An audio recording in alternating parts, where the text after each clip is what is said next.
Bine v-am găsit, prieteni, la video 23, în care vom face To the Stars Shining in the Depths, actul 3 din capitolul Fontaine. Să vă arăt un pic că sunt 6 capitole în total, nu cum am zis eu inițial 3, 6. Noi am făcut 2. O să-l facem pe A Tea Party Mostorni. Începem cu A Tea Party Mostorni. Vrem să facem tot acest act astăzi. In the Depths este închisoarea din Fontaine, în care o să ajungem. Asta este un quest care rivalizează cu questul ăla din Sumeru, în care ziua se repeta. La fel și aici, în închisoare, vom face aceleași chestii din nou și din nou și din nou de câteva zile, până ieșim din loop. Să fie foarte frecat acest quest, trebuie să ai răbdare de oțel. Asta am văzut, foarte multă lume nu face Fontaine sau nu face Archon Quest-ul din Fontaine pentru că este mult mai plictisitor decât să te duci în alte părți, să faci quest-uri mai interesante. În plus, nimeni nu vrea să facă quest-uri care se petrec prea mult timp în subteran, prea mult timp pe sub apă. E o chestie asta omenească, claustrofobică, ce ne ține un pic departe de aceste quest-uri, dar trebuie să-l facem, actul 3. Și hai să începem.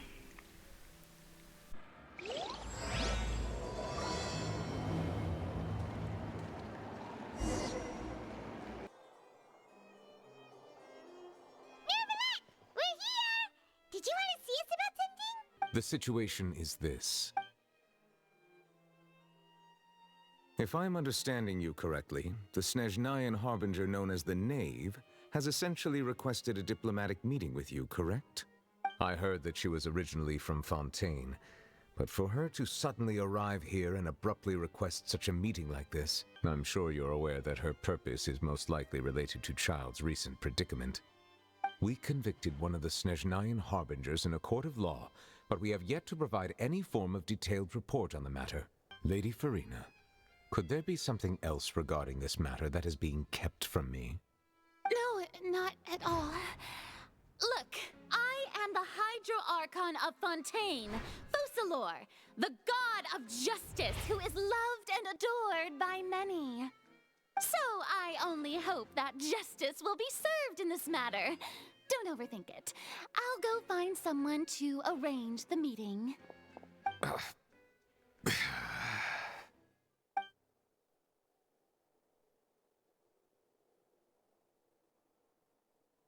Though it could officially be considered a diplomatic conference, I prefer to see our meeting today as an ordinary tea party. I assume you see it the same way, Miss Farina?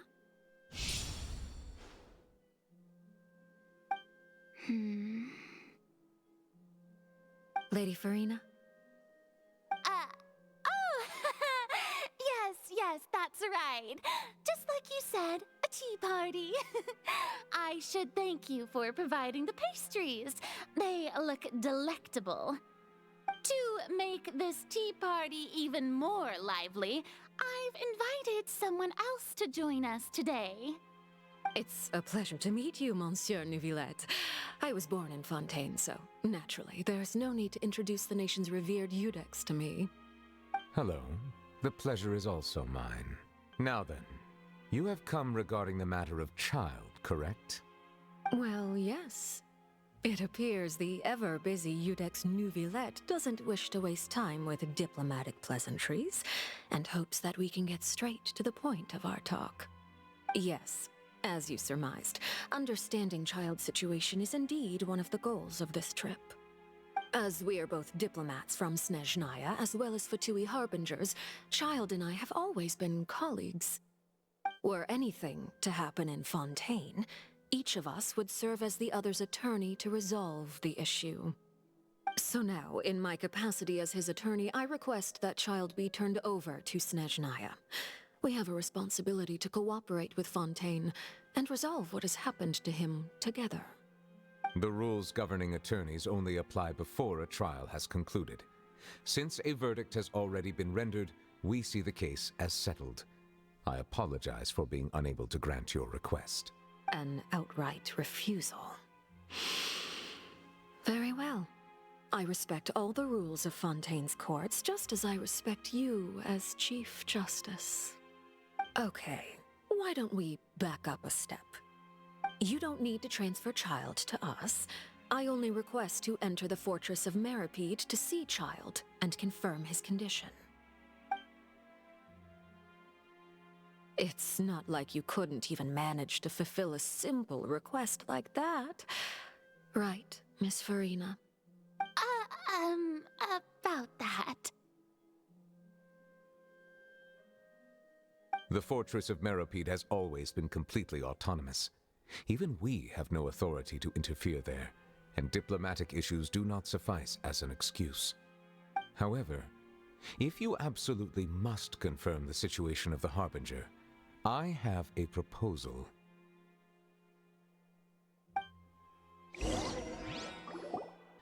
I would like you to go to the Fortress of Meripede and investigate Child's disappearance. This was my proposal during our meeting with the Knave. Rather than allowing her to intervene, I offered to send someone to find out about Child's situation and report back to her in detail. The Knave did not seem satisfied by my proposal, but she still agreed to go along with it for the time being. Her words were, "We will talk more once we have that report. I will arrange false charges against you so that you may secretly investigate inside the fortress during your detention. This will save us a lot of unnecessary trouble. So, are you two willing to accept my proposal?" Yeah, no matter how you look at it, it seems we're the best choice. You two have my sincere thanks. This matter is of critical importance to Fontaine's current situation. We will rendezvous at the Fortress of Meripede's entrance on Eraneus once you've prepared yourselves. I will arrange for someone to take you inside. All right, Nervalek, we're ready. Is this where the entrance is? You have come, just as promised. Yes, this is the one and only entrance to the Fortress of Meripede from Eraneus. Careful. You may want to step back a bit. Ooh, so you have to go down from here? Is the prison underwater? Utilizing both the barrier of the water as well as the fear humans have of the depths, the Fortress of Meripede is naturally the perfect place to confine and guard criminals. But do not worry. It is not nearly as frightening inside as you may think. You will see for yourselves once you are down there. Paimon hopes you're right. Don't know about you, but just thinking about being at the bottom of the sea like that gives Paimon the heebie-jeebies. Oh, and there's one more thing. I mentioned that I have had personal dealings with the administrator of the fortress, Writhsley. He's a very shrewd fellow. Yeah, we heard about him too. He's that Duke, right? Correct. He is the highest-ranking manager of the underwater prison. Even though you are going there to investigate at my behest, it would behoove you to avoid any confrontation with him or any of his subordinates. The Duke rarely ever leaves the Fortress of Meripede, but that does not mean he is not privy to all that is happening inside and outside the fortress. All right, it's about all the time that we have to talk privately. I'm counting on you two. Don't worry, we won't let you down. Good. Madeline! I'm here, Monsieur Nervalet. These two are the newest convicts, I presume? Don't worry, they won't escape on my watch. Like we would try. Please follow me, you two. I'll process your paperwork for entering the Fortress of Meripede.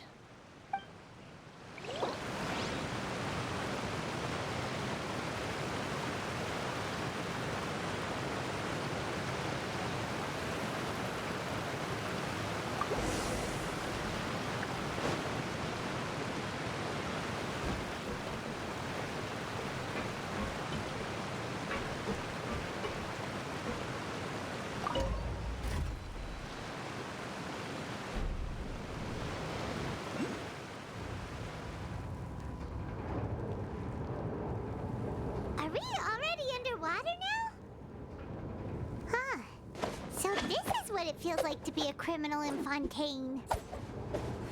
You two seem to be taking this pretty well.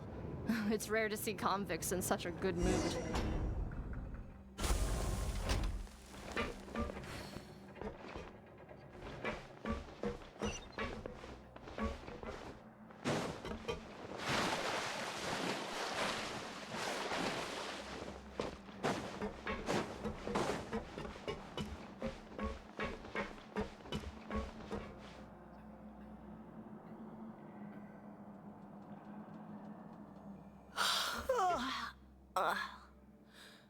Oh, it's you, Madeline. Why'd they make you make the trip down here today? Monsieur Nervalet personally requested I escort these two convicts. I suppose he was concerned others might not be up to the task. Well now, aren't you the lucky one? Well, have you tried service with a smile? Who knows, it might help your professional reputation. Yeah, right. As if. Every criminal comes through here looking miserable. How can I smile with such a toxic work environment? And even if I did smile at them, the convicts would probably just think that I'm some freak getting some kind of twisted enjoyment from their pain. Oh, she's got a point. Well, I've finished transferring you. You two will register here, and Marette will guide you through the remaining procedures. Yep, I'll take it from here. You head on back to that bright and sunny world above. Okay, let me see. You are the Traveler and Paimon, correct? That would be us! Let me confirm your charges and sentence. Let's see. You two are charged with eating a cake specially prepared for the Archon by a Snezhnayan envoy without the Archon's permission, thereby incapacitating the political center of Fontaine for a brief period. Sentence: 45 days? Huh? Wait, you mean the cake that Nervalet gave us was... Just looking at the charges, it seems you two are capable of causing some serious trouble. And considering how fond Lady Furina is of sweets, this crime is tantamount to trying to assassinate the Hydro Archon herself. Now I've seen everything. Anyway, we still need to finish processing you before you can enter the Fortress of Meripede. Please stand in front of the board over there. I'll take your mugshots with my camera. Oh, all right. But be sure to catch Paimon's good side.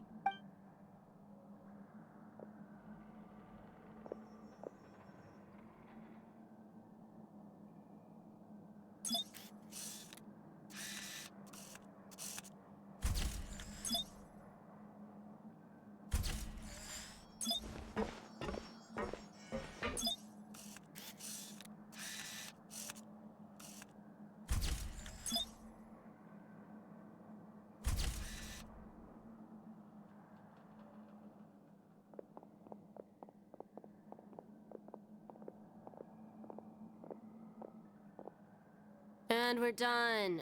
Thank you for your cooperation. Next, someone will be along to guide you inside the fortress. Please be sure to cherish this opportunity for rebirth. Huh? Rebirth? Isn't that a little much? We're only gonna be here for 45 days! You two are the new inmates, right? Follow me. Oh, okay. Paimon is Paimon and this is the Traveler. Save it. Not like I'll remember your names. Move it.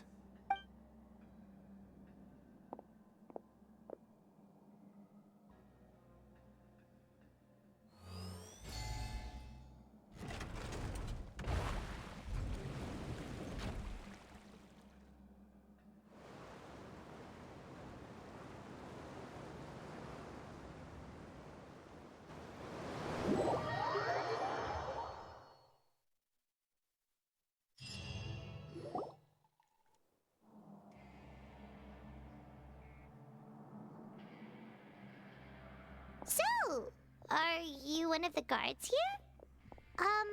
Is there anything we should be careful of while we're here?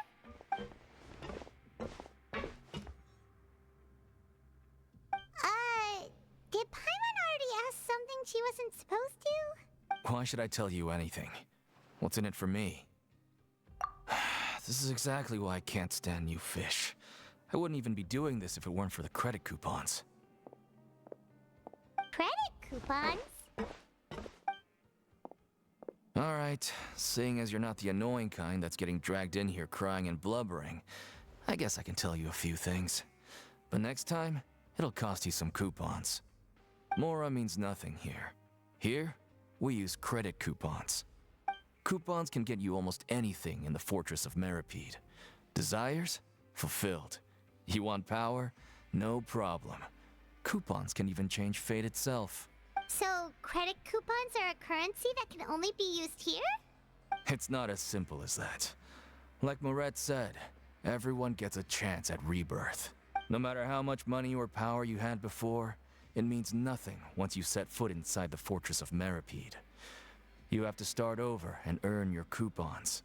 Everyone starts from the same place, and you have a chance at a new, less terrible life. I guess that's the real purpose of the coupons.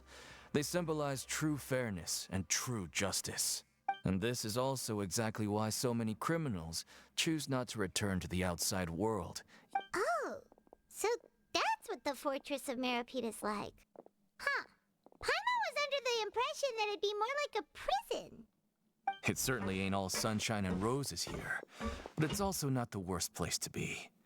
You'd better take a good look at the scenery now. It'll be the last chance you get for a while. After being away from the sunlight for so long, even the terrifying depths of the sea start to feel like home. It just stops feeling oppressive, you know? Oh, I'm actually an inmate like you two. Welcoming newcomers is a job I've picked up to earn some extra coupons.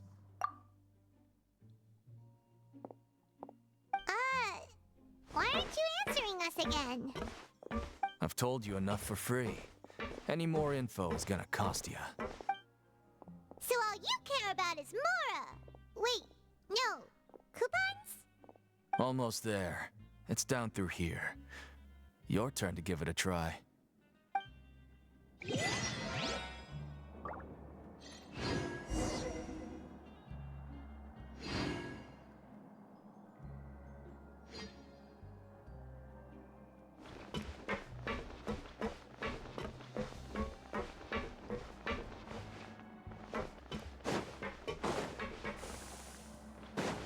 What's the hurry?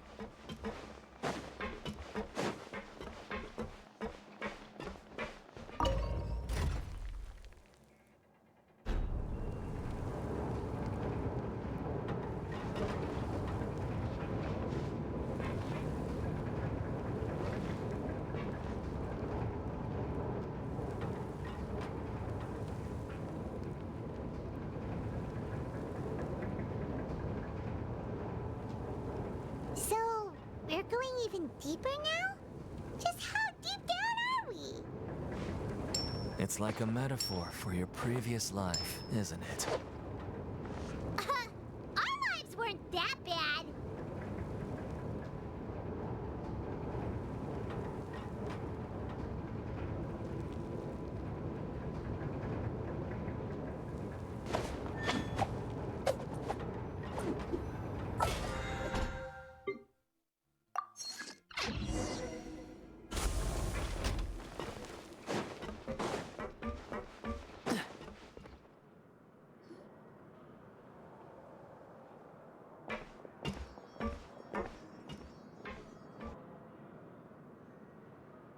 So this is the actual entrance to the Fortress of Meripede? Huh.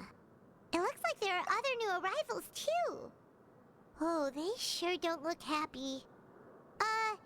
Maybe we look too relaxed for fresh convicts. Oh, right. We're on someone else's territory now. If we're discovered, even Neuvillette might not be able to rescue us. Hey! Don't scare Paimon! Oh, Paimon's not ready for all this. Look, I don't really know you, and I have no idea what kind of crime you committed, but you wouldn't have happened to anger someone important, did you? Someone important? Paimon doesn't think so. Now's not the time to worry about that. Anyway, it's over there, so you just go on over there by yourselves. I've done my job, so Good luck. What was that all about? Wait a second. Are there usually so many garter mechs around here? They're already onto us? Prisoners numbers 7459 and 7560. Welcome. Oh, no need to be anxious. These Gardamex aren't here to attack you. In fact, they're here as your honor guard. When I heard that you were friends of Monsieur Neuvillette, I had the Guardmex come and wait in formation. Wait, you know about our connection with Neuvillette? The seafloor isn't as cut off from the world as you might imagine. However, I'm afraid that I know nothing more than that you are friends of the Udex. And as you can see, committing a crime means being sentenced here, even if you're friends with the Chief Justice. The Duke! Greetings, Your Grace. Lovely weather today, isn't it? Oh, greetings, my good fellow. Well, I'm willing to imagine that the weather is as good outside the sea as you say it is. My profuse apologies. I just got so nervous when I saw you, So this is the Duke. The Traveler and Paimon, correct? Mr. Deacon here was responsible for your welcome. I trust you were satisfied with his guidance? Outstanding. Well, Deacon, I recall we discussed fate during our last work meeting, I believe that fate will reward all those who take every aspect of their work in life seriously. When you return to your bunk, you'll find the guards have issued some extra credit coupons to you. Oh, thank you. Thank you, Your Grace. Oh, and you too. I can't believe you gave me such praise. Well, I believe that concludes the introductions. We've already taken enough time here. Deacon, if you would. Yes, Your Grace. I'll take my leave now. Please, follow me. To make you feel more welcome, I'll show you around the various facilities of the Fortress of Meripede. He's going to personally give us a cure? Huh. No wonder Charlotte's so interested in him. He's one of those mysterious types. Alright, let's keep up with him.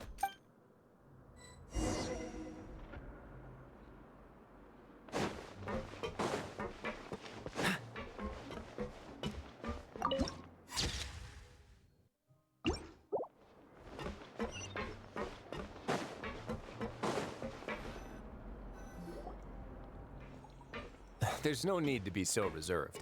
The label of criminal is nothing but one of many identities. Is it really okay for the warden to think like that? We're real criminals, you know. Well, then maybe you'll be able to carve out a name and a place for yourselves in this underwater world, But before you go in swinging, please remember that in the Fortress of Meripede, it's better to not cause trouble for yourself or for the guards. Now, we've arrived at a very important place, the Coupon Cafeteria. You can come here and claim one welfare meal each day. Welfare meal? You mean it doesn't cost anything? That's right. Criminals are essential to Fortress operations, so we must guarantee that they at least have the basic means to survive. This place is known as the Pancration Ring. Sometimes we have criminals who have more energy than they know what to do with. Their daily work alone isn't enough of an outlet for them. So, instead of leaving them to their own devices, we've provided them with this dedicated venue. Pancration matches? And you can earn extra coupons? But I must warn you that your sentence will be extended if you fail to restrain yourself and end up seriously injuring or killing your opponent. So, did you set this place up too? No, actually. I just granted approval for the organizer to use this area to build the ring, and I collect a portion of the proceeds in return. Of course, the fees are also quite useful. Oh. Do you mind if we ask what they're used for? Sure. Ensuring personal safety, maintaining the arena, and resolving any conflicts that arise.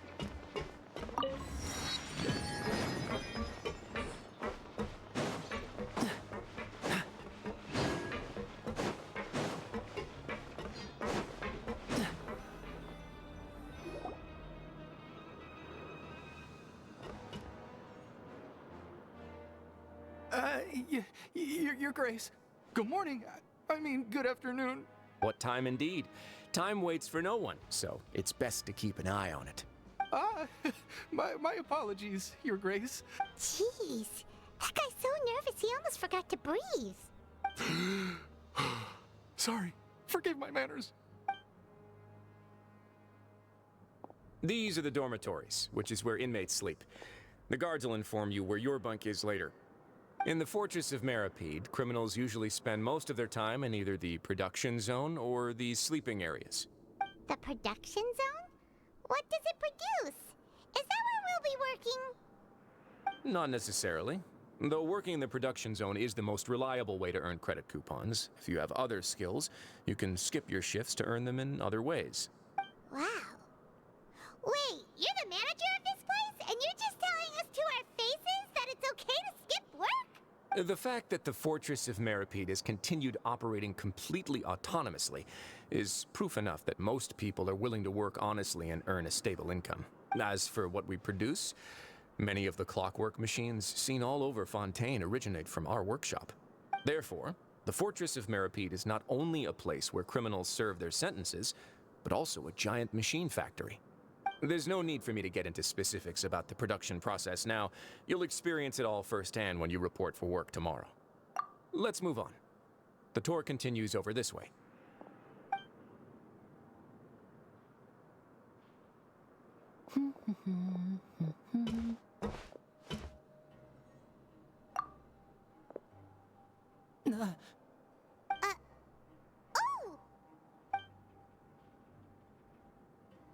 Oh!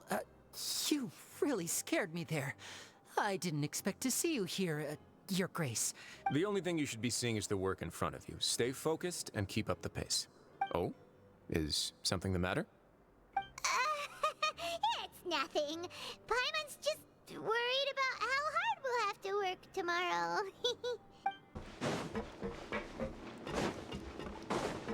What's the hurry?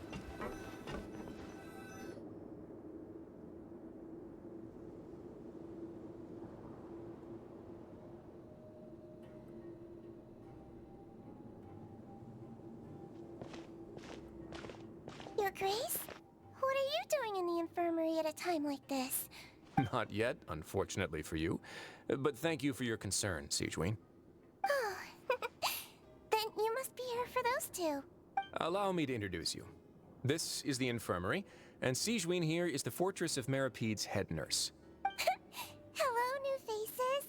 They call me the head nurse, but I actually handle all the nurse-related work all by myself down here. Since you seem to have some rare downtime with no patients, perhaps you could find the time to join us for dinner? Oh, then these two must be some important convicts. Sure, I'll join the welcome party. Thank you. Your presence will be the pièce de résistance for today's tour.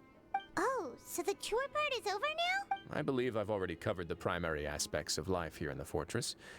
As for your work, there'll be someone else to guide you through the details. So this is where we'll be sleeping from now on. Oh, Paimon can't believe this! The days of staying home and reading detective stories are like a dream now. By the way, Traveler, we saw a lot of things worth investigating just now. Even though the Duke didn't say it too directly, judging from what he said at the end, it seems that he was only welcoming because we know Neuvillette. We are criminals, and Paimon did eat that cake, but we're actually here to help Neuvillette.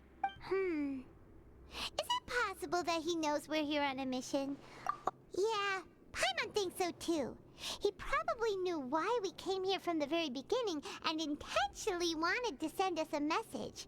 Maybe something like, "Hey, I have my eyes on you, so don't try anything funny." Yeah, you're right. It's not like we can go back to Neuvillette empty-handed and say, "The Duke looks scary, so we gave up." And besides, the Duke said that he was willing to go out of his way to show respect for Neuvillette, right?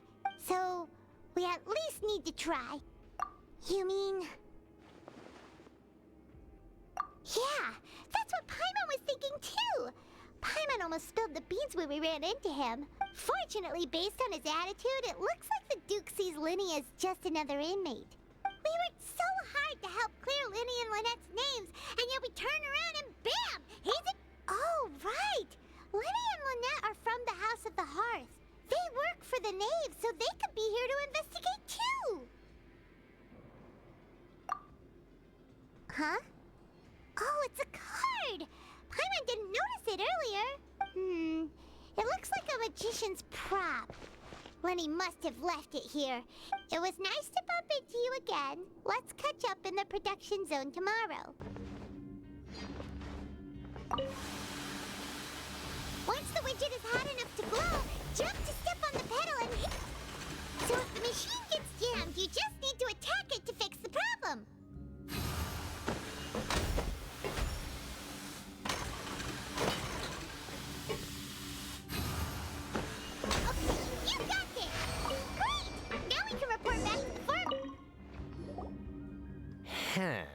This one is tolerable. Though since the processing is done by machine, the product is all pretty much the same anyway. Alright, I'll pass you for now. And we'll count up how many credit coupons you've earned. What's the hurry?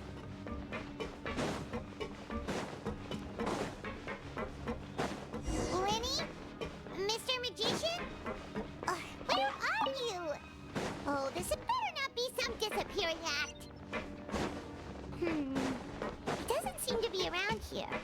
Let's try looking somewhere else.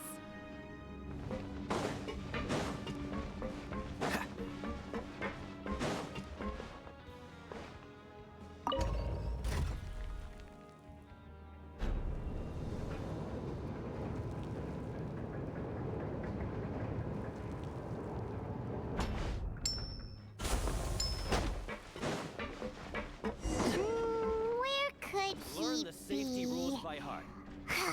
Did he decide to slack off and sleep the day away?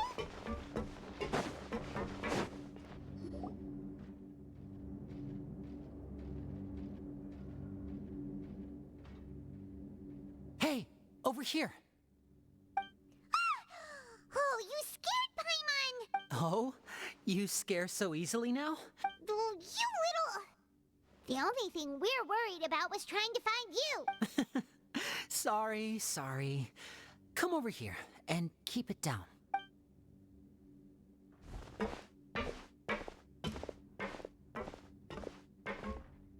Oh, Lynette!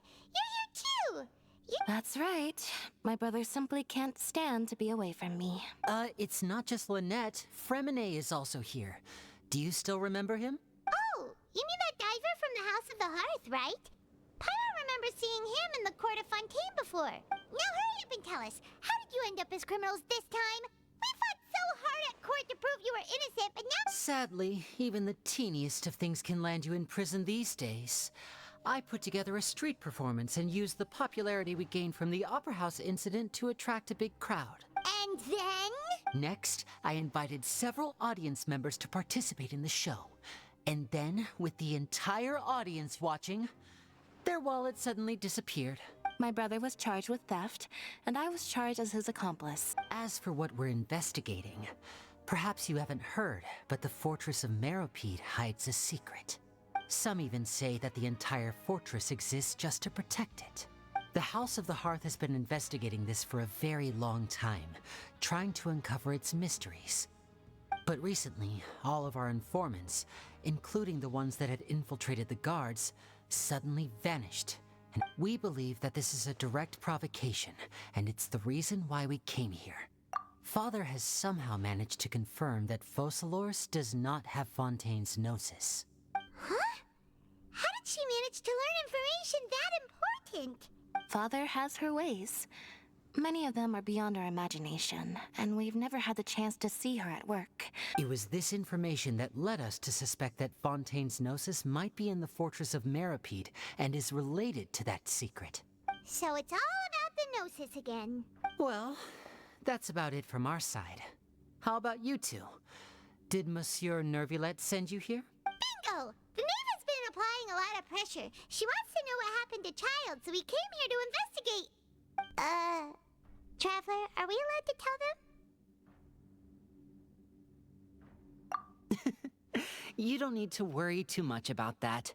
She's just asking for a report on Master Child's predicament as a means of pressuring you. Father used the situation as a pretext to negotiate with two high-ranking officials in the court of Fontaine. She actually just wants to be able to make concessions on this matter for gains elsewhere, almost like a bargaining chip.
Are you awake, traveler? What's wrong? You seem to have something on your mind. Is that even possible? Unless it wasn't an ordinary dream? Child's vision! So you had it with you this whole time? Maybe the vision connected Child's consciousness to yours. And our investigation has its first major breakthrough! Good thing you brought the vision with you here. So what did you see in the dream? Do you know where Child went? Huh. Okay. Well, hopefully it'll be a bit more helpful in the future. What's more important now is that it's the start of another new day as prisoners. Let's do our best to earn more credit coupons. Hey there, fellow shift mates. I saw you finished your work, so I thought I'd come over and say hi. Oh, hey there! We've seen you before. Your assigned workspace is really close, isn't it? That's right. The name's Rowan. This past few days, I couldn't help but notice the new faces working nearby. I guess we were destined to meet. I've been working here for almost 15 years. Even the foreman, Grainville, always calls me Chief. Whoa, you've been working here a long time, Chief. If there's anything you'd like to know, just ask me. I know the work here in the production zone better than the back of my hand. All right, Chief. We'll be sure to come to you first. Did you just ask about the rules? Pretty sharp for newcomers. You've already heard about the rules, huh? All right. Seeing as I'm the one who came over here, you're already calling me Chief. I guess I can tell you a little. Truth is, you two keep working like this, you might be putting yourselves in danger. Huh? Wait, there's even a rule about that? What would have happened if you never told us about this? Well, it's usually not that easy to break one on accident. The conditions of the hidden rules are usually pretty specific. But once you do break one, bad things happen. If you work continuously in the production zone for 3 days, and if all you do besides eating and sleeping is just work, then something bad will happen during lunch on the 3rd day. Huh? Like what? Oh, don't scare Paimon! If I knew that, then I wouldn't be standing here talking to you, now would I? You mean, even you have never tried working 3 days like that before? There's actually a legend about this rule. They say that there was a worker who worked way harder than me.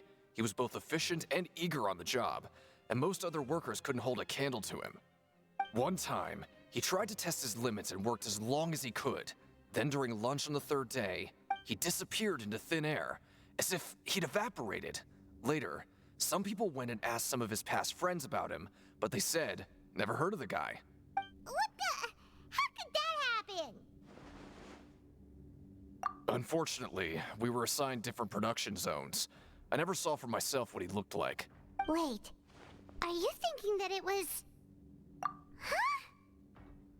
Oh? You... Listen, kid. This ain't the kind of thing you should be curious about.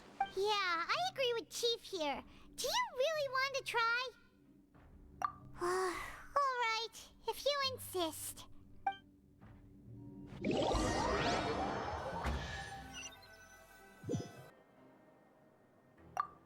Let's go! Credit coupons, here we come!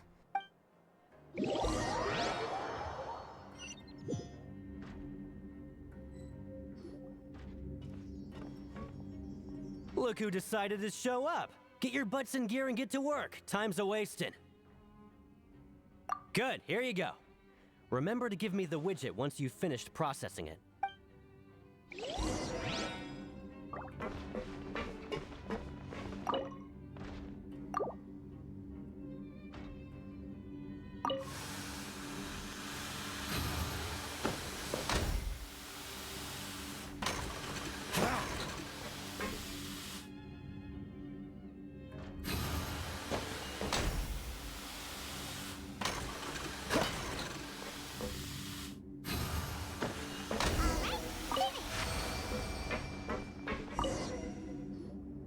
Let me have a look. Not bad. Right, here's your credit coupons. Seems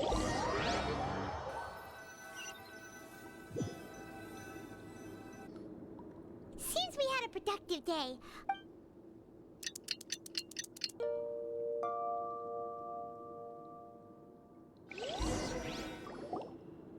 Oh, Paimon doesn't want to get up.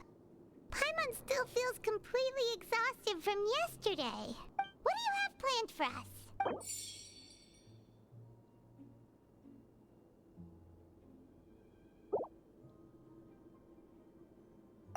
Let's go! Credit coupons, here we come!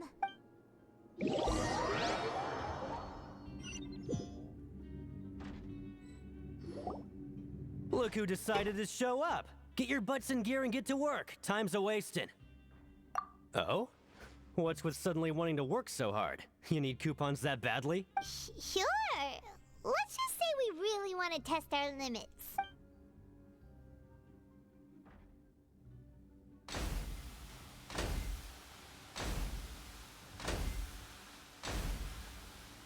Nice! We did well today. Let's keep it up!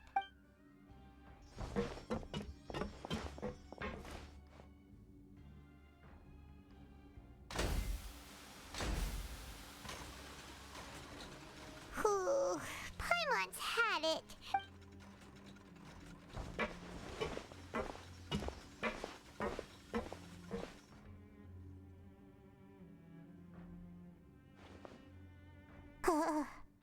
That's it. Paimon doesn't even have the energy to talk anymore. Is it time to eat yet?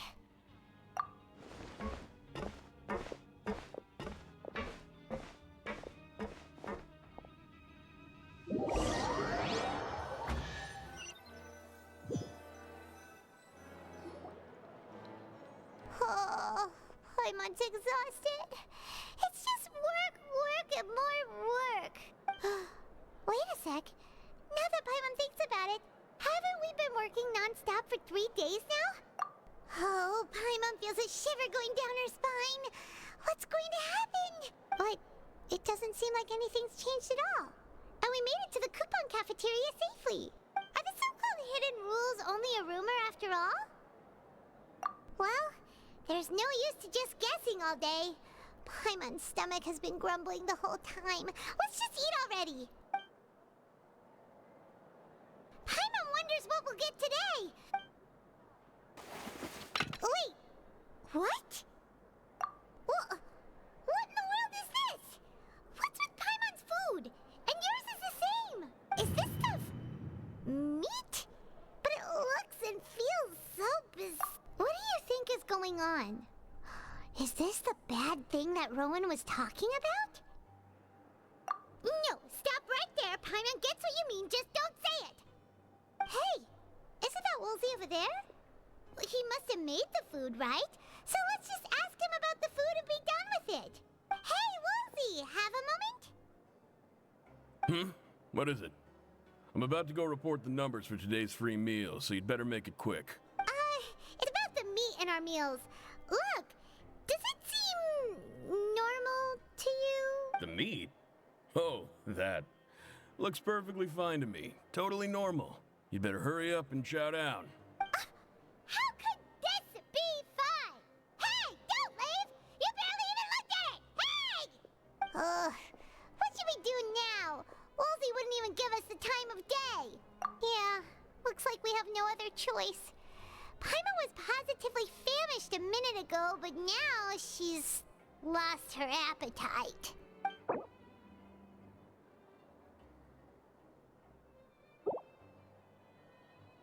What would you like to do this afternoon?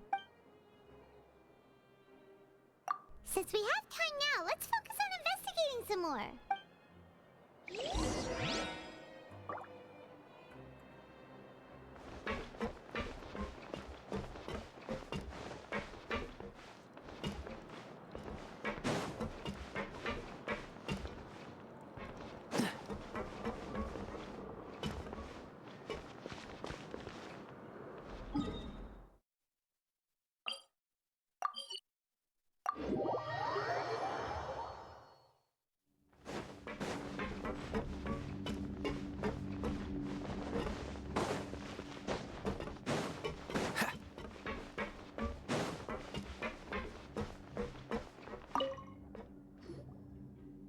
Hey!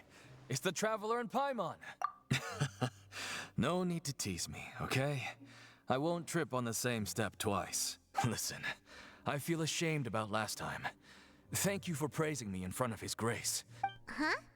No, we couldn't take them. They're your reward after all.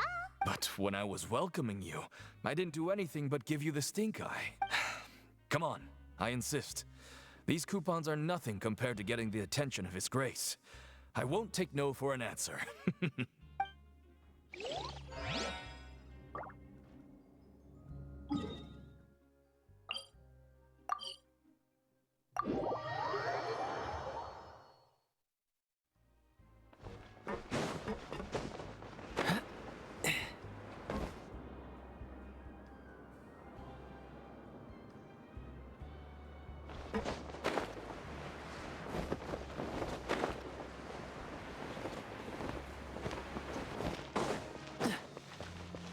Always at your service.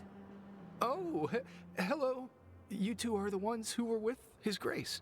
No need to be so nervous. Sorry, I couldn't help but think of His Grace once I saw you, and well, it's hard to say. Maybe I am. He's got a very overwhelming presence. It makes me feel like I'm just some insignificant little bug. Wait, seriously? Oh, I'm always indecisive, and I tend to make a mess of things. It's like a reflex. I just instantly start to tense up the moment I see a smart and capable person like His Grace. What? Please, don't say anything like that out loud. How could you possibly think something like that?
Siegewing? Aren't you supposed to be in the infirmary? Hello, Traveler. Hi. Everyone's usually busy around now, and we don't have any patients to look after in the infirmary. I thought I'd come here and enjoy the sight of everyone hard at work. Enjoy? What's there to enjoy here? It's really worth watching. I often stand here and observe everyone. Are you talking about peps or people? Oh, I can see why you think that, but you shouldn't jump to conclusions. See, we Melazines are a different species, and we see the world very differently from— Wait, Melazines can see that? Huh, that does sound useful for being a nurse. Yes, running around tending to everyone's health is very fulfilling. But I'd much prefer it if you're all happy and free from exhaustion and take care of your body and make sure you eat well. Always rest when you're tired from work and don't push yourself too hard. We'll definitely take care of ourselves. Thanks for the reminder.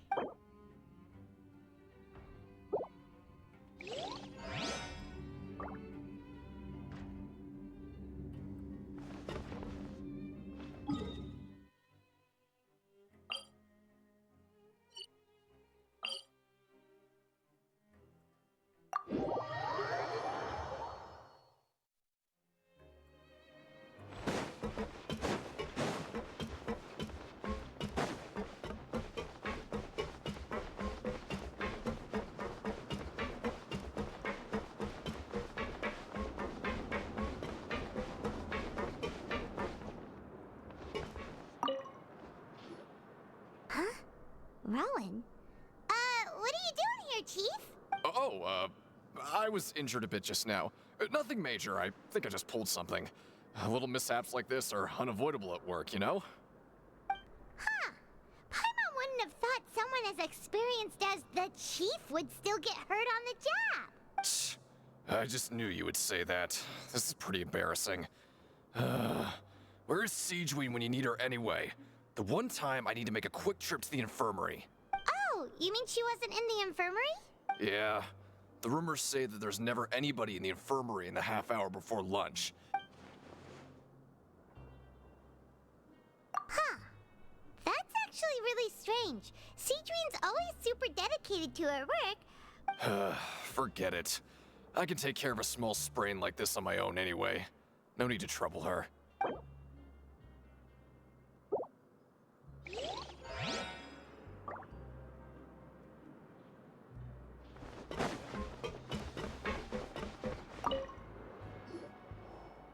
Oh, wonderful. I was worried that you'd be busy trying to earn credit coupons all the time, but it seems like you haven't neglected your investigation work after all. Paimon likes having more coupons, but no one wants to work all the time. Have you also been investigating the area, Lynette? No, I was just slacking off, and you happened to catch me. My brother is still obsessed with anything remotely related to the Forbidden Zone. But knowing him, it won't be long before we get more leads. Oh, before I forget, this is for you. Huh? Credit coupons? Why are you giving us these? I've been here longer than you, so credit coupons aren't a resource in particularly short supply. What is in short supply are interesting people to talk with. Aw, that's so nice of you, Lynette. We'll be sure to make good use of these coupons then. Thanks a bunch!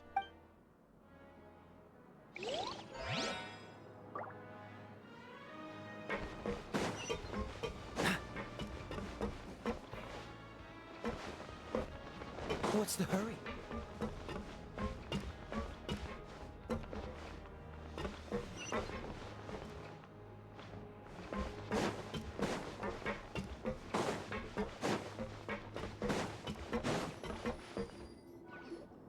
Hey, look! There's something here! Looks like a research notebook. That suspicious guy peeking into the infirmary just now. Is he a fan of Siegeween? He must have dropped this. Let Paimon read it real quick. The Melazine perceive the world very differently from humans. There are significant deviations. As a result, their sense of aesthetics and beauty is also very different from that of humans. This must be taken into consideration when giving gifts. Ooh, this all sounds pretty serious. He sure did his homework. And as for the notebook, let's take it.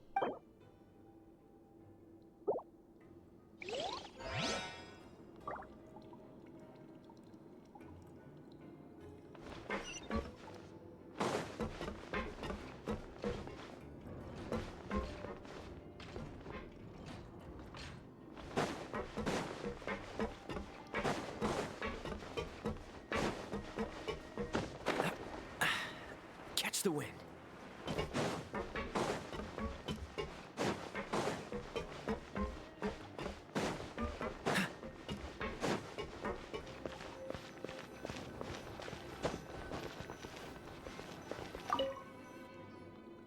Oh, you want to stop investigating and go rest? Okay, you should rest up. We'll be back at it tomorrow. So after working a few days straight, we got some strange meat in our lunch. What was that all about? Has our investigation turned up anything useful recently? Really? Then it looks like that part of the investigation has hit a dead end. Well, we'll keep searching for more clues tomorrow. Good night, Traveler.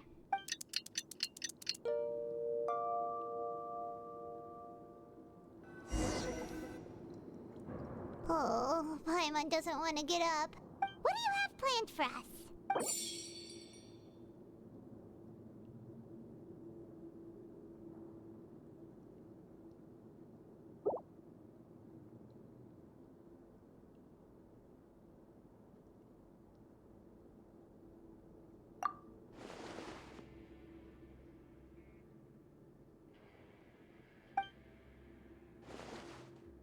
After working here so long, but doing the same thing all the time can get old pretty quickly. How are you holding up? Yeah, it's good to kick back and relax once in a while.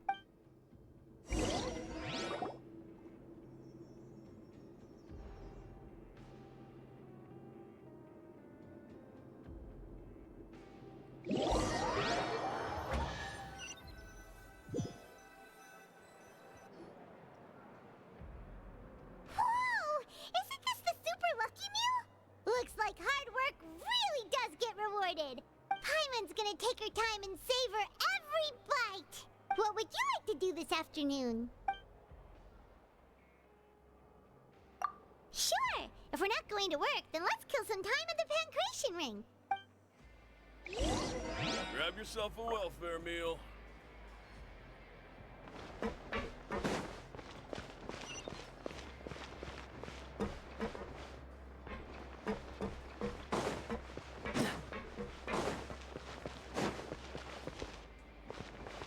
What's the hurry?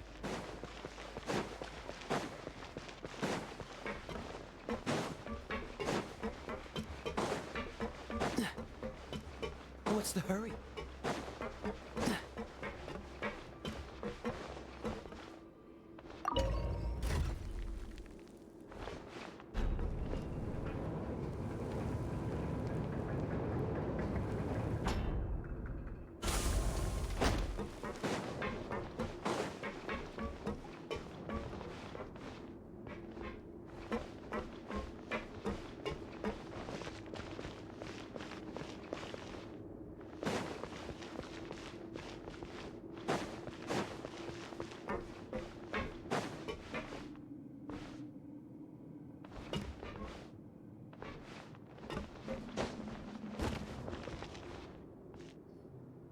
Oh, you must be the Traveler, huh?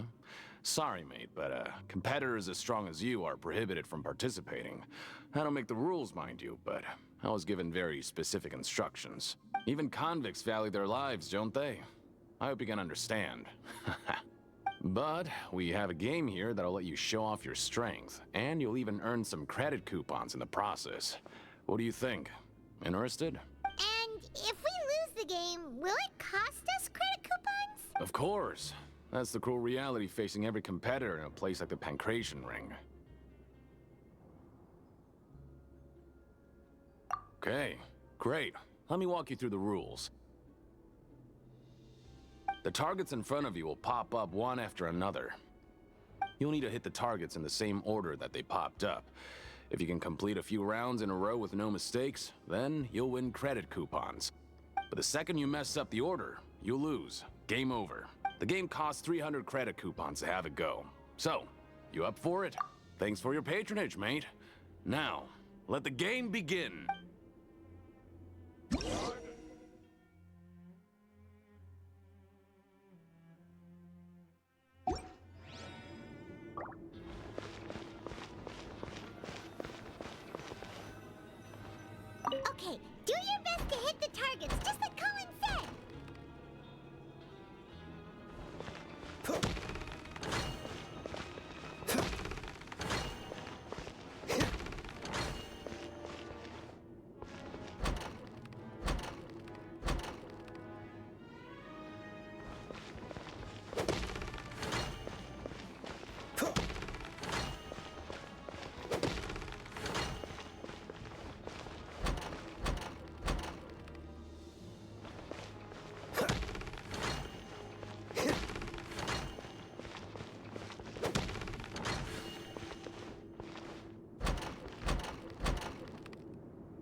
Your strength really shouldn't be underestimated.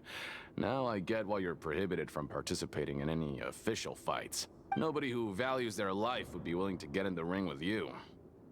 However, you two haven't tried betting on the outcome of a pancration match yet, have you? Just go talk to Rusimov. Buy a ticket for whichever fighter you think will win. There's a big payout if the fighter you support comes out on top. But we don't know anything about the fighters. How can we possibly know who to support? That's normal. Just watch a few matches and get a feel for the fighters. It won't be long before you can pick winners in your sleep. He's got a point. Why don't we give it a try? If we have enough coupons, we could probably bet at random until we figure everything out. Bet at random, huh? Well, how should I put it? It's not like you can't do that, but I'd advise you to give it some more thought first. Huh? We shouldn't get too carried away. What's the problem?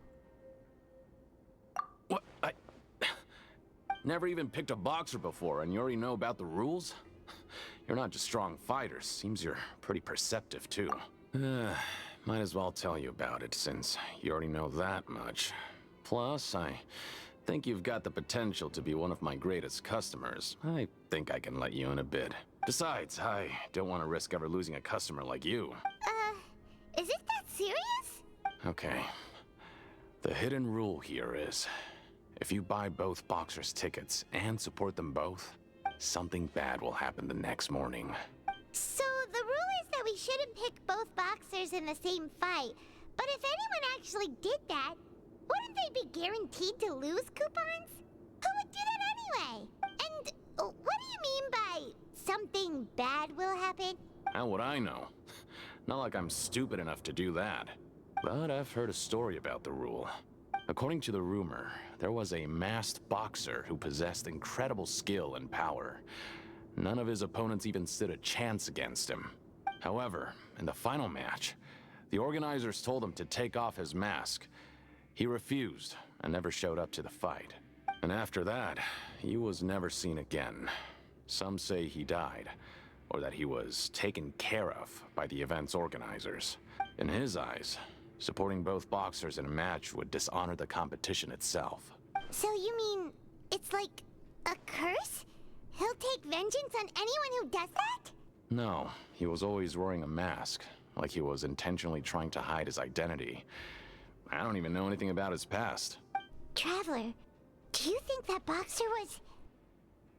Huh? We will? You're not serious, are you? Look, here I was just trying to be nice and warn you, yet here you are trying to break it on purpose? Yeah, it sounds pretty scary to Paimon.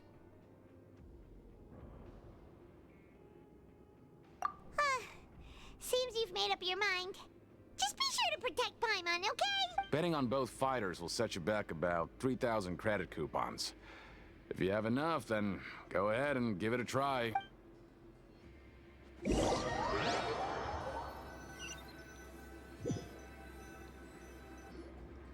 Aw, looks like we won't get a chance to sleep in as long as we're here.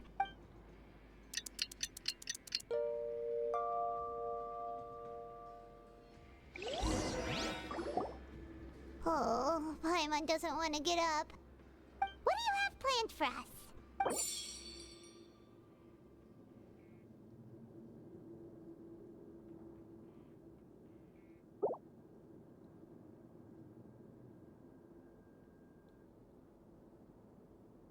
After working here so long, we're really starting to get the hang of it, but doing the same thing all the time can get old pretty quickly.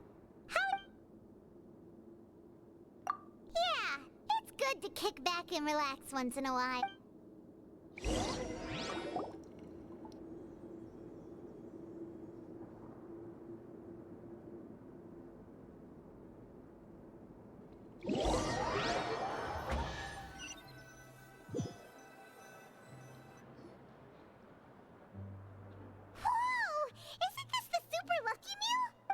Gonna take her time and savor every... What would you like to do this afternoon?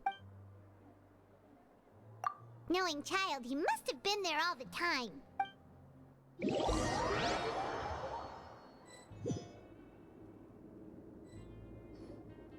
Hmm? you two here to buy tickets? Better be quick about it. Another match is about to start. Who are the boxers in the next round? We have the reigning champ, Le Grappler, versus a contender from the Eastern Prison Block, Demon Horde. Are those their nicknames, or did they choose those names themselves? Since you're new around here, I'll help you out and give you a little suggestion.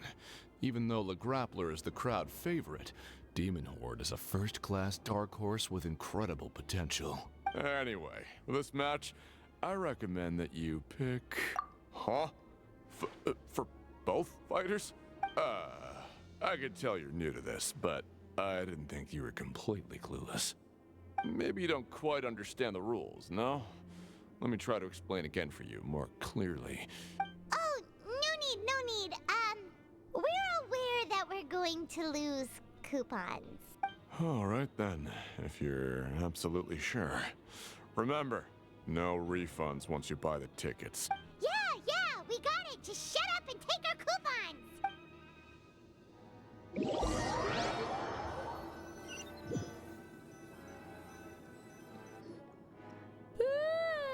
We woke up so early today that Paimon's been nodding off all afternoon.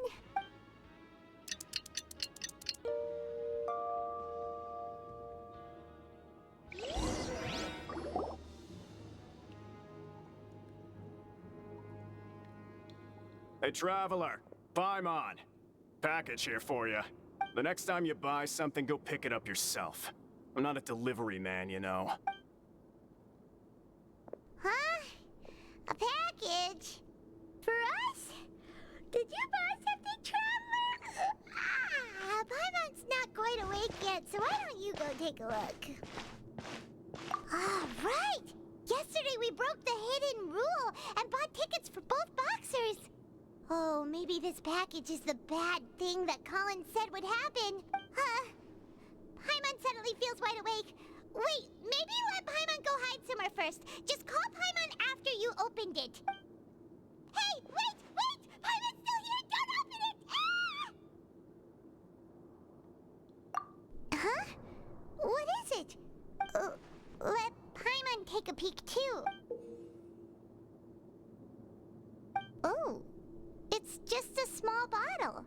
But the color of the liquid inside looks so wrong. Almost like... Alright, that's enough of that. No need to say it out loud. Paimon already knows what you're trying to say. Ugh! No way! Get that stuff away from Paimon! Paimon thinks we shouldn't open the bottle until we figured out what's going on.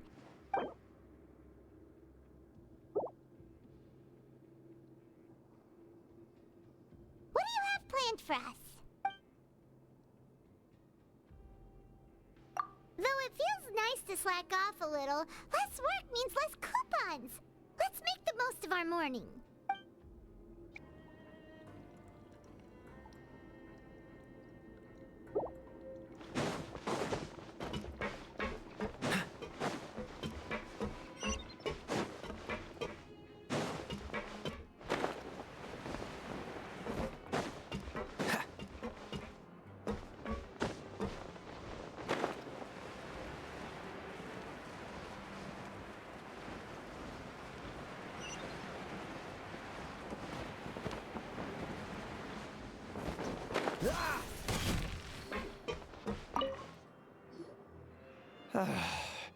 If there's no way to send it all out, then maybe I'll never get a chance to leave. Who are you? We've never seen you before, and you don't look like a fellow convict. I'm not! Of course I'm not. Please, don't mistake me for a criminal. I'm a good, law-abiding citizen. Then what are you doing here? I'm a promoter for Fontaco, and I'm usually responsible for promoting our drink products. I thought I could complete my task here quickly and return to headquarters, but I've been here way longer than I anticipated. Oh, a promoter from Fontaco? So what kind of problem did you run into? I'm so upset. It's all because of that Duke. After discussing the company's promotional plans with him, he told me outright that my project was worthless. However, in light of our long history of successful collaboration, I still tried to patiently explain the details. Let me take a moment and recall his exact words. I'm just gonna stop you there and say no. If anything, I'm saving you time. It seems you don't fully understand the value of credit coupons here, nor do you understand the value of your own products. The former is because you are from the overworld. That's understandable, and I don't blame you for that. But as for the latter, only someone monumentally stupid, so breathtakingly stupid that they were completely ignorant of the value of credit coupons, despite living in the underworld, would ever possibly consider buying your drink. Let's just forget it. Anyway, that's how he rejected my proposal, and Well, he is the head honcho here. Not much you can do about that. We met him too and could tell that he's the kind of guy that's hard to pin down. Fine. I know, I should just let it go. I'm on his turf, after all. His house, his rule.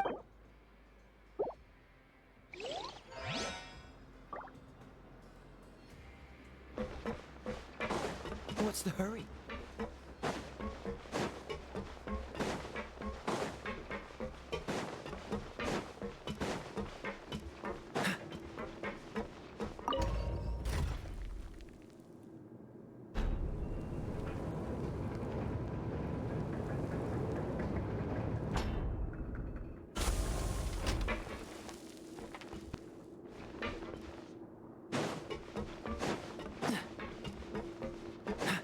What's the hurry?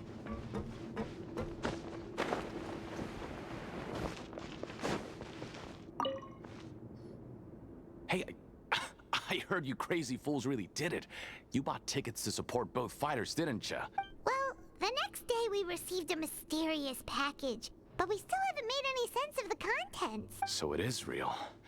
You didn't become cursed or anything like that, did ya? Are you both still okay? Paimon's not sure.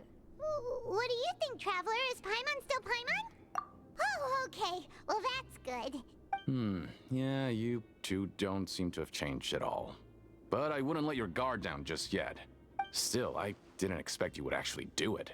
You'd actually throw away coupons like that just to satisfy your curiosity? Even if we bought tickets like everybody else, it's not like we could hope to earn any coupons. When it comes to things like this, it's always the organizer who makes the real profits. Hey, just what are you trying to imply? The Pancration Ring is an honest business. We make so little that even the current tournaments can only be held thanks to funding from the producer of Fanta. Oh, so it's the company that manufactures Fonta sponsoring the events? Let's just say it's a mutually beneficial arrangement. They reached out to us first, hoping to promote Fonta products in the Fortress of Meropide.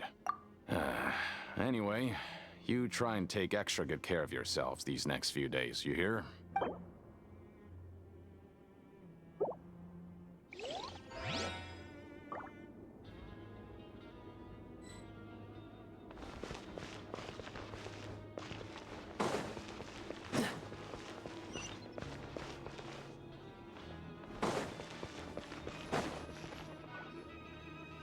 Hey, what are these papers scattered all over the ground?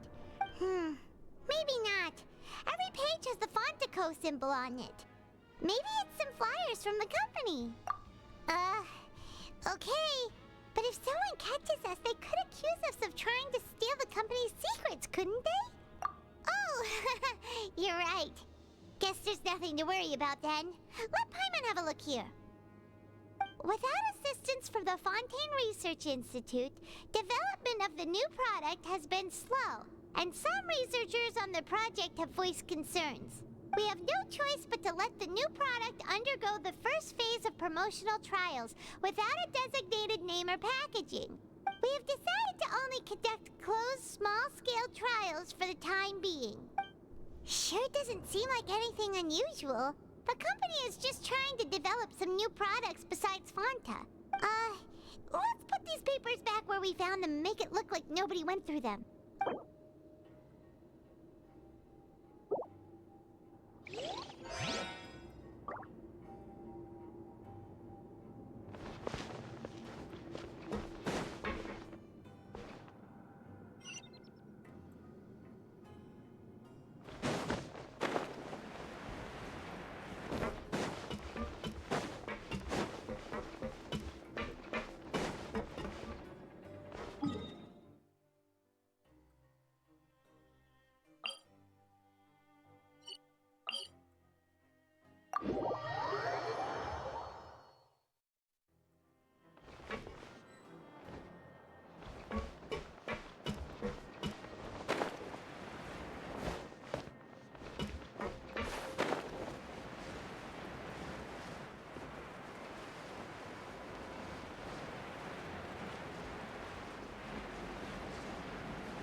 at it.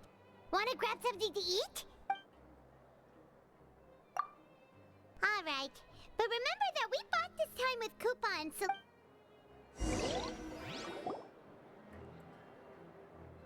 Oh, just a regular meal set. What would you like to do this afternoon?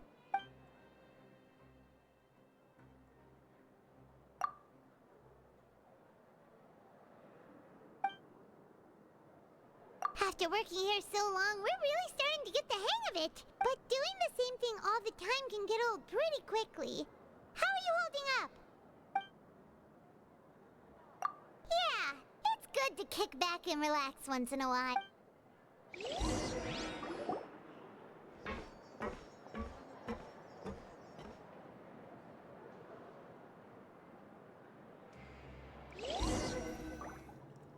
A mysterious box? A bottle of crimson liquid? Paimon still doesn't know what to make of it. Do you have any ideas, Traveler? Really? Then it looks like that part of the investigation led us nowhere.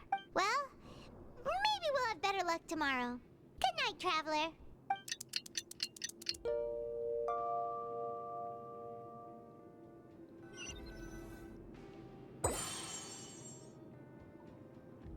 Okay, so we've investigated 2 of the hidden rules.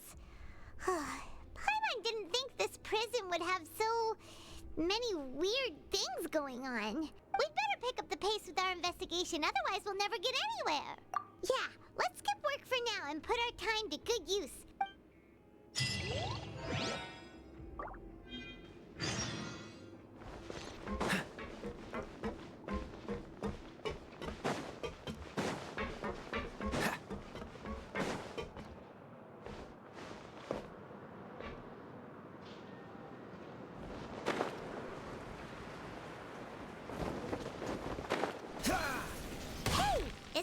Over there? Huh. Is it just Paimon?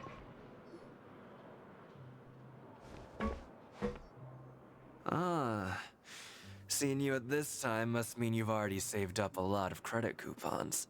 Impressive. Very impressive. So, now can you tell us about the hidden rules you know? If that's what you want to know, I guess you couldn't have come at a better time. Huh? What do you mean it's a good time? Leonid and those other pesky broke urchins have all gone to work in the production zone. I wouldn't want them listening in without paying up. We get it! Just tell us already! So, you know those pipes that make strange sounds? Don't ever, ever go near them at night. Even if you manage to avoid the guards, you might find something even more terrible there. Something even more terrible? Like what? A group of cannibals. Cannibals? In the Fortress of Meripede? Every month, they meet a few times in the dead of night. Rumor has it they might be connected to the people that have disappeared here. But what's even scarier is that they have a special proclivity. Since they have no way to dispose of the leftover remains, they have ways to transform them into other forms and keep them in the fortress forever. Paimon might already know what you mean by other forms. You two look pretty skeptical. No matter, learning the truth behind dark secrets isn't necessarily a good thing. I've got things to do too. I suggest you just act like I never told you anything. Traveler, can we just trust him on this one? Oh, so that's how you see the situation. Huh. You know, Paimon does feel a little better about it now. When will all the secrets end?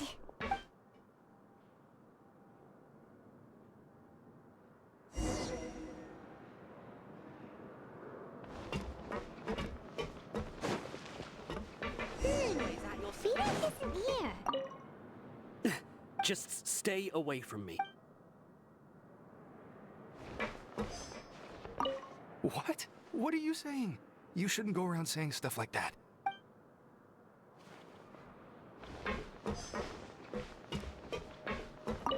What are you talking about? Listen, you should keep your nose out of other people's business. Their attitude sure is suspicious. Like they're trying to avoid us. But if they're being so obvious about acting weirdly, do you think they might just be trying to lure us in? Oh, this is all getting way too creepy for Paimon. So you mean we still need to investigate some more? Okay, if you say so. Hello, Fielding. What do you want? Criminals like you ought to be working right now. Catch. We just want to ask you a simple question. Have you ever discovered anything odd during your nighttime patrols? Why are you asking about something like that? Whatever happens at night isn't your concern. Well... right! We've heard it happens a few times every month. Paimon has sensitive ears, so it makes it hard to sleep. Really? I see. But it's not like I'm on duty every night. And now that you mention it, I recall my colleagues talking about something like that before.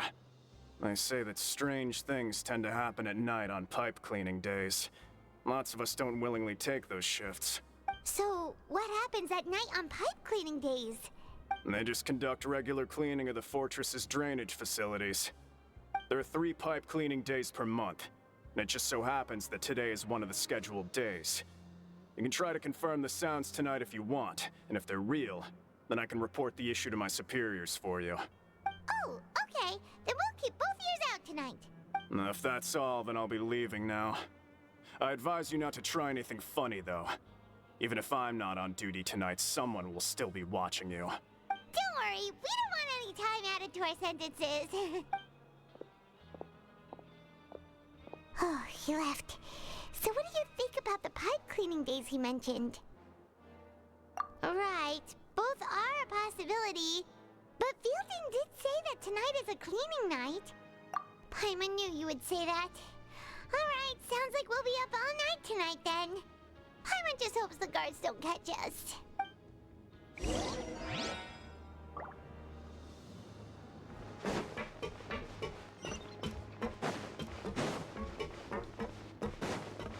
What's the hurry?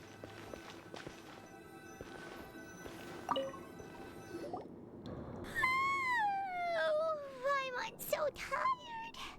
But we can't sleep yet. They'll be cleaning the pipes tonight, so it's the perfect... Whatever. Just be sure to wake Paimon if she dozes off. Paimon's worried something might happen if you go alone. Huh? Traveler? Did you fall asleep already?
Traveler, come on, wake up!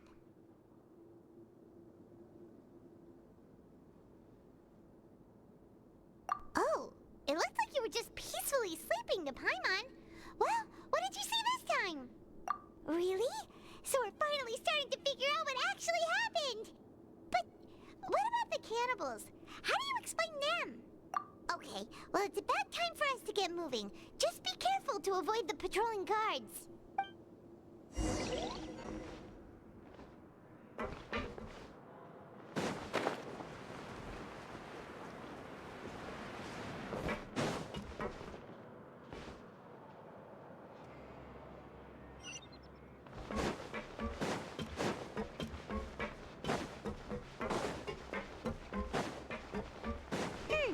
This should be the place.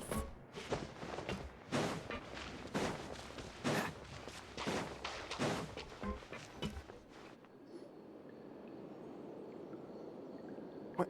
I know you. You were the ones we saw. Huh. You've got guts showing up here. You know who we are, right? You'd better leave now. Ain't nobody coming here to save you. What'd you say? Yeah, so what if they were? If you push us, we can make those rumors a reality at any time. Hey, what's the point of all those rumors anyway? What exactly are you trying to do? I don't have to tell you anything. If you turn around, go back to the dormitories and act like you never saw anything, then I'll pretend that you never showed up here. Yeah, scram. Nothing worth seeing here. Huh? What did you say?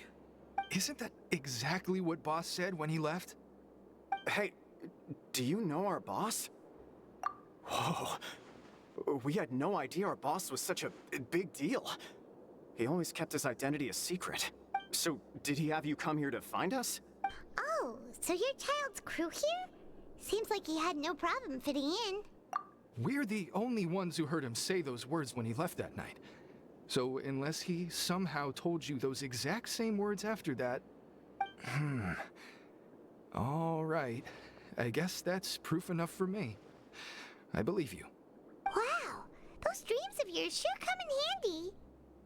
We gave him the business for a while and would always give him a hard time when he first came to the Fortress of Meripede. But here in the fortress, the strong will always earn respect. He was working the longest hours and racking up wins in the Pancration Ring. You could always see how amazing he was, even when he was teaching us a lesson. So eventually, we all decided to follow him. But one day, he suddenly told us that he had to find a way to escape this place, no matter the cost. He said it was because he heard that call again. And as his crew, if the boss wants something, then it's our job to get it done. So, we got to work, and used the hidden rules that were here to make up and spread the rumor about the cannibal rule. We just wanted to give him a better chance of escaping on a night after the pipes had been cleaned. Oh, thanks to your rumor, nobody would want to come anywhere near here, prisoner or guard. Wow, it sure is easy to exploit people's fear of the unknown. But has a child already escaped? Why are you all still coming here after pipe cleaning day? Because as far as we know, the pipe he went into isn't actually an exit. It should be a dead end. It leads to an abandoned factory area, and even if there were a way to escape from there into the sea, we're still way too deep. No, but Boss still insisted on going in. It's like he was obsessed about it. So we told him that we'd pretend as if he never existed while he was gone, and that if he wanted to come back, he should wait for nighttime on a pipe cleaning day. That way, we could meet him here and help cover the whole thing up. So you come and wait here through the night a few times a month just because of that promise? Yeah, but it's been so long now. We already know in our hearts that he must have managed to escape somehow. Is it also possible that something unfortunate happened to him? Nothing could ever defeat Boss or slow him down. That's one thing we know for sure. Okay. Paimon was just brainstorming possibilities. All right. Keep quiet and follow us.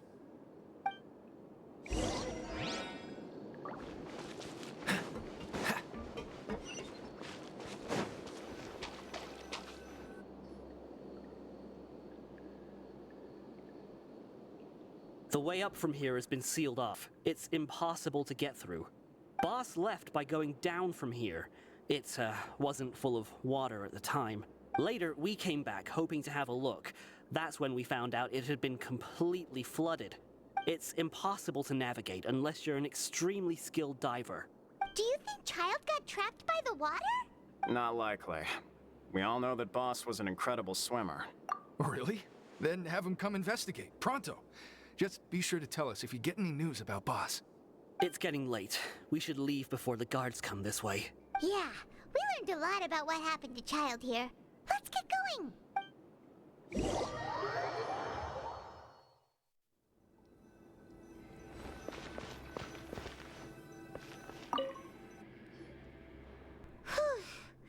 We finally learned some key information.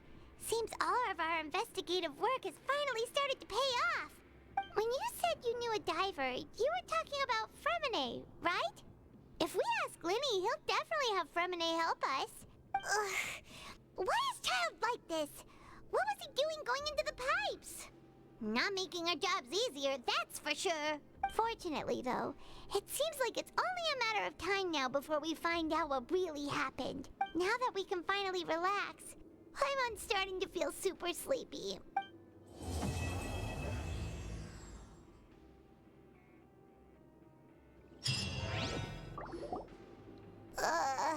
It's morning already?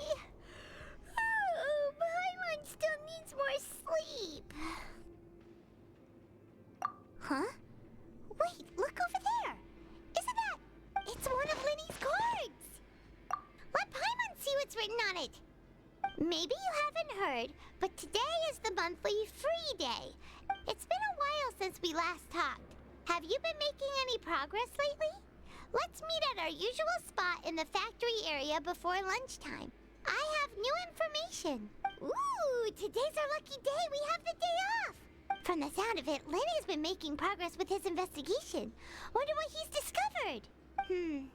We still have some time before we meet up. Let's talk with the people here for a bit more before we go. Ok, am terminat actul 3, actul 4 a început imediat. Se pare că rămânem în închisoare și vom investiga în continuare ce s-a întâmplat cu Child și ce secrete mai ascunde închisoarea. Pornim Cataclysm's Quickening. Ne vom ocupa de el în acest video. Va fi un video mai lung, dar sper să rezolvăm cu misterul acestei fortărețe închisoare până la sfârșit. Hai să vedem.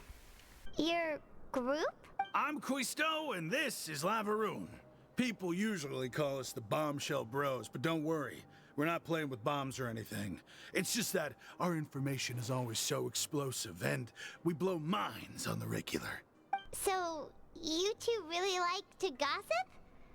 Whew, you sure know how to embellish. No. You don't get it.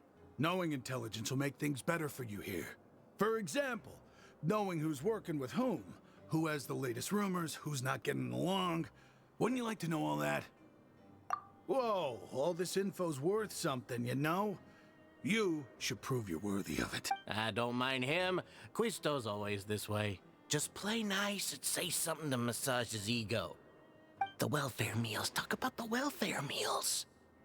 Right. That meal we had yesterday was super delicious.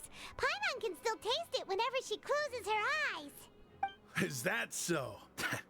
To tell you the truth, I've been helping out with making those welfare meals. I've been working as a kitchen assistant for about a month and a half now. Oh, so you're the one who made those delicious steaks. Amazing. You could be a professional chef. You are correct. I am a true professional. In fact, I even went to culinary school. Since you like my cooking, I guess that means we share similar tastes. Listen carefully. This little bombshell will help you learn what's really going on here in the fortress.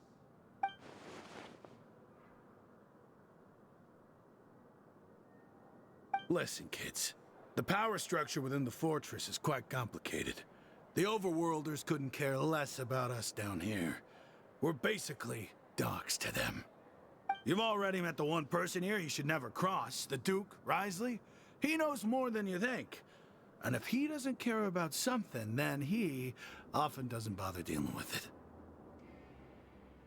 Those who have the Duke's attention get all kinds of special perks, even better treatment in the infirmary. I know who you mean. It's that Jurier character, right? I don't think there's anything useful about him at all. Why does he visit the infirmary practically every day? Is it normal for anyone to be going in and out of there so often? If you ask me, he's just faking it to get out of work. But did you know that Jurier was a talented researcher from the Fontaine Research Institute before he came here? There's no denying that. I don't care if he was a researcher that could turn dirt into Mora. Once you're in the Fortress of Meripede, you're just another inmate like everybody else.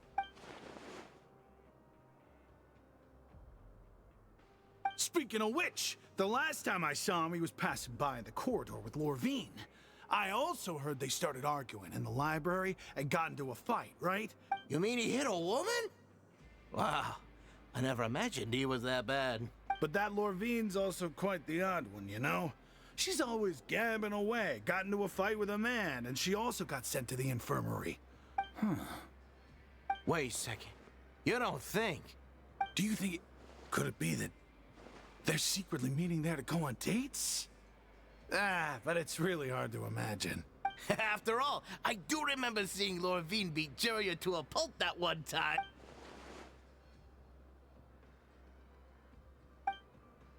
Okay, we've talked to just about everyone, and it's about time for us to go meet Linny.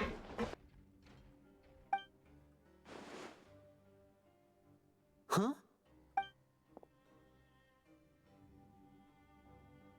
That look in your eyes. You found something?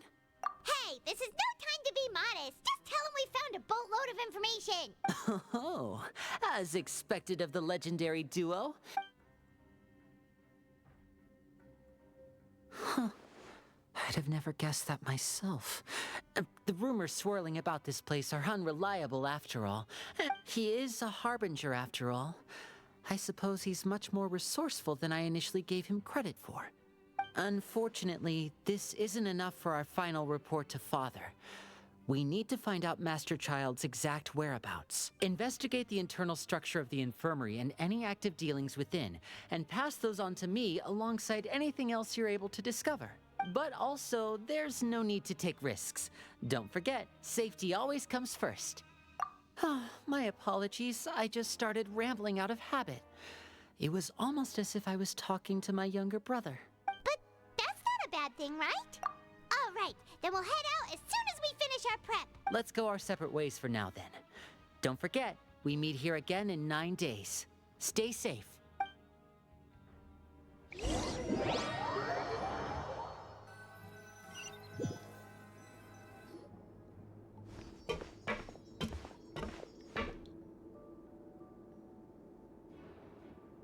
Hey, stay here for now. Paimon will take a peek.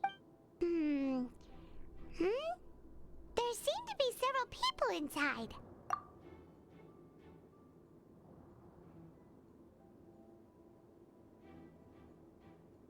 Right. I feel like we still... It's not impossible. So, it's a bit hard to understand them from here. So, why don't we just try to talk to them in person? Let's go as soon as you're ready.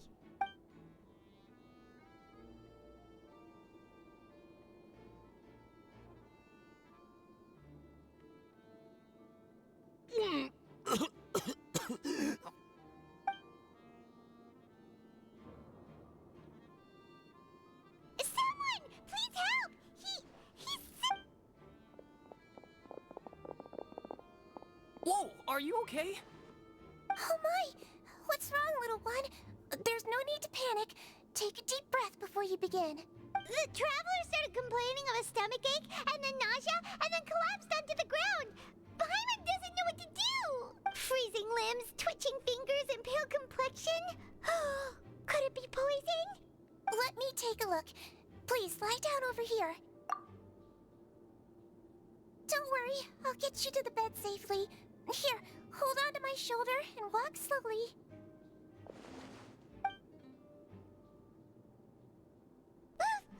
You can do it, traveler! Don't apologize. You're sick after all. Now, please relax. I'm just going to do a preliminary checkup on you.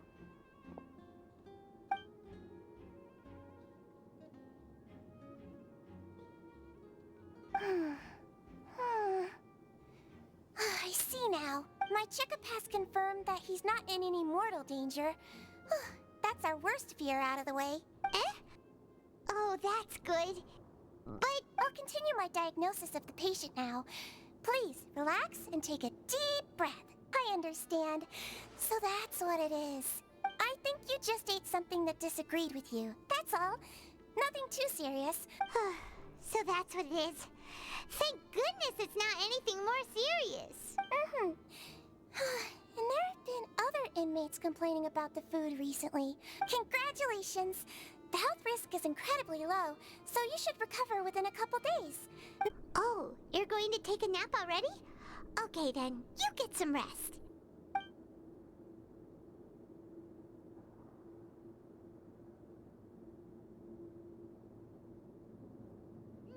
We've been to lots of places together. He may look a bit under the weather now, but he's actually super strong. So you're the best of companions. Well, don't worry. He'll recover soon. Ah, you're awake. How do you feel? You slept for a really long time, but we never left. Well, now you can go back without a worry in the world. Remember to take the meds regularly, and don't forget, bland foods. Thank you, Miss Sijween.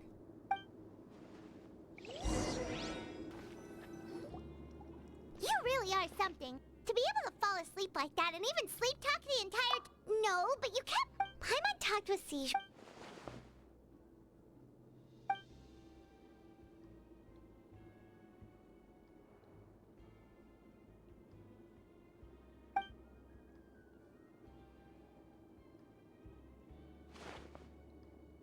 Whoa!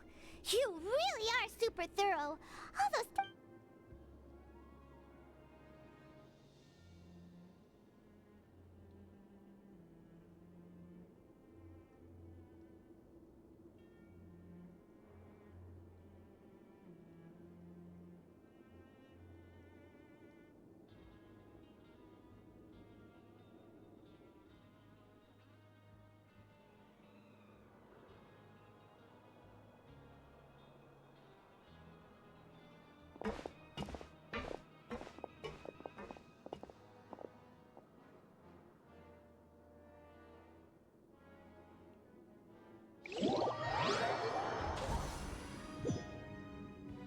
Today's the day! Let's go meet up with Vinny! Did you two run into any trouble over the past few days? No, we just worked our shifts according to the schedule. Nothing weird happened. That's good. That means you didn't raise any suspicions when you infiltrated the infirmary. We've taken a look at the slip you've sent. Fremine successfully left the grounds via the pipes 2 days ago, and as of last night, Lynette has also infiltrated the infirmary after faking an illness. Wait, why is she getting involved as well? You already went above and beyond when you scoped out the infirmary. To put it more bluntly, even if we were to view that as something you did in exchange for Fremine's help, you've already done more than enough. Infiltrating a guarded stronghold is a different kind of job from a one-off investigation. We want to avoid using the same faces over and over and reduce the amount of suspicion that will fall on any given person. Lynette also felt like you have already taken the first step for us, so she should be the one to finish the job. So that's what Lynette thinks. Oh, Paimon hopes everything's going well for her. Then, let's go check on Lynette before Fremine returns. If everything went well, then she should be wrapping up her investigation right about now.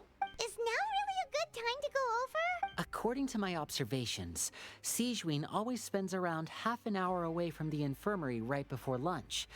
Lynette knows this as well, so this should be a good time to meet up with her. Also, I'm her brother, remember? It's only natural for an older brother to care about his younger sister's well-being. Okay, then let's head over right away.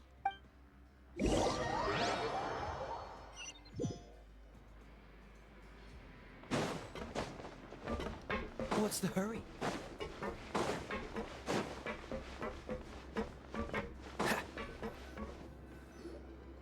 Lynette should be here right now. Huh. Strange. Lynette? As expected, Sijween isn't here, but why isn't Lynette here? No, Lynette rarely deviates from the plan. We agreed that if she were to make changes on the fly, she'd find a way to let me know. Unless... Let's see if there are any clues around here. We can look while we wait for her. Who knows? Maybe she'll be back soon. Okay. Wriothesley. Did he deliberately leave the infirmary unguarded to use it as bait? Wait, you mean he was aware of our goals from the very beginning? Yes, that is a crucial question. Wriothesley, he doesn't do anything without a clear goal or reason. You are not from the same camp as us. You were sent down here by Nervulet, so you have no conflict of interest with Wriothesley. I'd like to know that too. Why did he only go after her? Don't panic, just think everything over. I have to stay calm. This is not like what happened last time. The situation's different now. Wait, you're right. Wait, but that means the fact that Fremine was able to leave the grounds. Could Wriothesley have let him go as well? But what does he gain by letting Fremine leave like that? So he's challenging me and trying to provoke me, I'm sure of it. We never should have sent out Fremine. We had to go through all that trouble to find an opening to sneak him around the guards and into the pipe, and we even thought luck was on our side. If Wriothesley let him leave on purpose, then he's probably in a terrible spot now as well. Lenny's getting more and more panicked. We have to calm him down. Don't be like this, Lenny. Fremine wouldn't have left if we hadn't told you about Child. No. I'm the leader of this operation, and I'm the one responsible for this team. I'll go talk to Wriothesley. Hey, don't be reckless! Traveler, please talk some sense into him. I simply cannot allow Lynette to be abducted again. I have to go. He's rushed out the door! After him!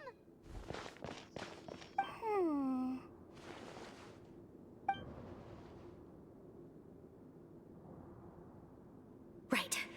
I feel like we still have some room to make changes on these details. It's not impossible, but it'll require extensive testing. Is that so?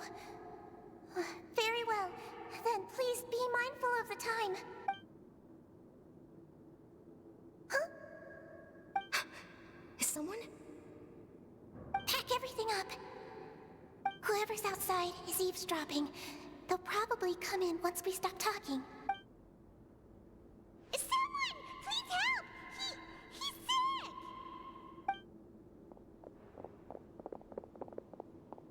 Whoa! Are you okay? Ah, these two. What a delightful turn of events. I like smart people, but I also like playing dumb. I like the feeling of being trusted. Oh my! What's wrong, little one? There's no need to panic. Take a deep breath before you begin. Being able to read human expressions is quite the useful skill. Lenny! Wait! It's no use. We have to catch up to him. I was willing to play dumb and turn a blind eye, so we had a pleasant few days playing games together here. But once you started focusing on the Forbidden Zone, all of that changed. Mr. Linney, the cards are stacked against you right now. Miss Lynette is in my hands, and Mr. Fremine is still slowly being pickled out there in the brine. You know just as well as I that he cannot last out there forever. You need do but one thing to guarantee their safety. I would like you to contact your superior, and ideally invite her over for a cup of tea with me. You want to see Father? But why should she bother giving you an audience? Well, if she cares for the well-being of her dearest children, she should have plenty of motivation to join me for a parents' evening. Then how about this? Those who are capable deserve respect. You've spent quite some time investigating my home turf by now, so why don't you tell me a thing or two about what you found, I'll ask you 3 questions. Answer all of them correctly, and I'll agree to your request. Question 1. Regarding the hidden rules of the production zone, what is the truth behind the one about not being allowed to work for 3 days in a row?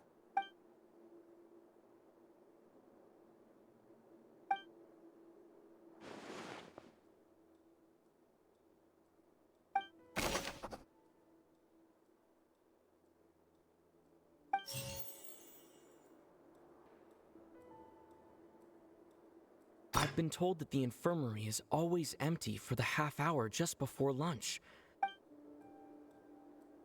We often see Miss Sijween observing the prisoners at work near the production zone. It seems like she can perceive the general state of a person's health just by looking at them.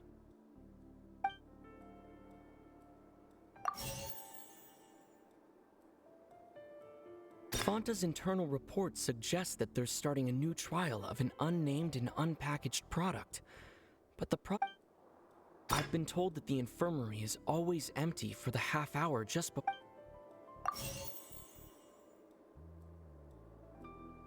Fonta's internal report suggests that they're starting a new trial of an unnamed. The research notes said that the Melazine race perceives the world very differently from. Ah,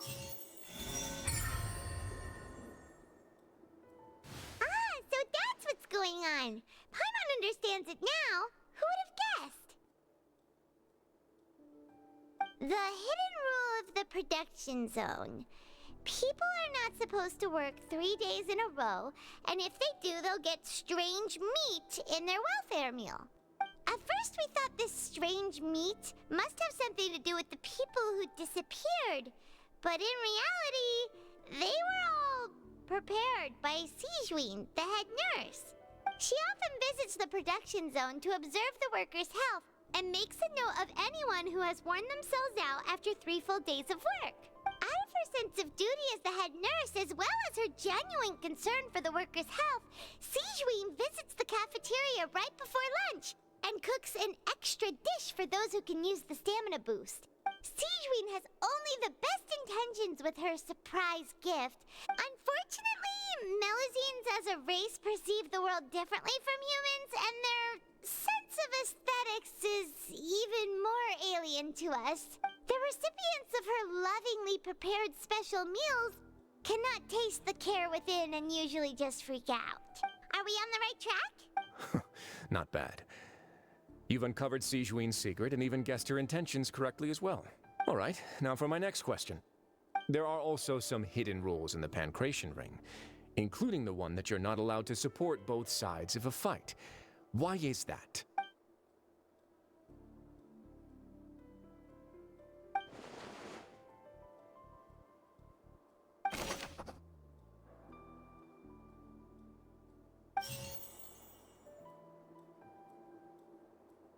I've been told that the infirmary is always empty for the half hour just before lunch. But what could Sijween be doing during that? Fonta's internal report suggests that they're starting a new trial of an unnamed and unpackaged product. We often see Miss Sijween observing the prisoners at work near the production zone. The Fonta promoter has been struggling because he doesn't recognize the real value of coupons. The research notes said that the Melazine race perceives the world very differently. According to Collins, the Pancration tournament only took place because the Fonta company sponsored it. The company must want a return on their investment as well.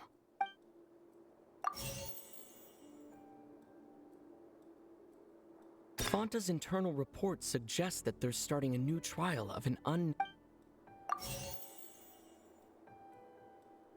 We often see Miss Sijween. The Fonta promoter has been struggling because he doesn't recognize the real value of.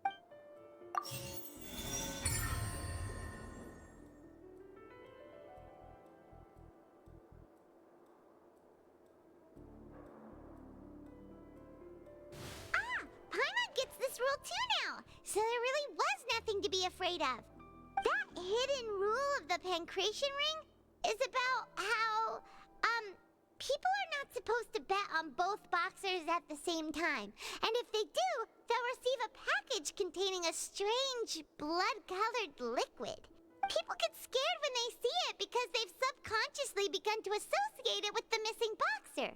But really, it's just a bottle of the latest yet-to-be-named and packaged new Fonta trial product. A blood-red drink. It's no wonder even Fonta's own staff were questioning the company's decision-making.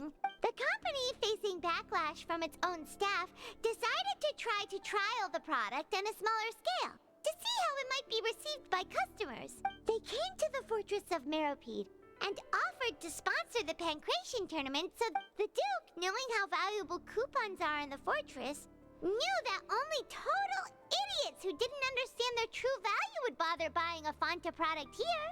And so, only those who proved their stupidity by being dumb enough to bet on 2 opposing sides of the same match were selected to receive the drinks.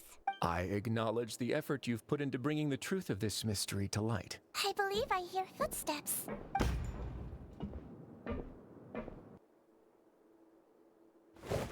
Some space, please. Ah, Miss Clarande. My door. Fremine. Fremine. What's going on? What is Clarande doing here? Work. I'm sorry about shooting you, Mr. Linney. The tranquilizing effect will begin to wear off soon. Please take it easy in the meantime, though. What happened to Fremine? Wasn't he diving just outside of the fortress? Why is he looking like this?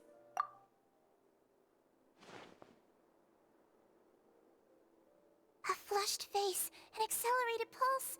He must have consumed primordial seawater. What did you say? Please, make some space. I'll need to give Mr. Fremine a more thorough checkup. I'll talk to Clarande while you get Fremine to where he needs to be. Everything else can wait.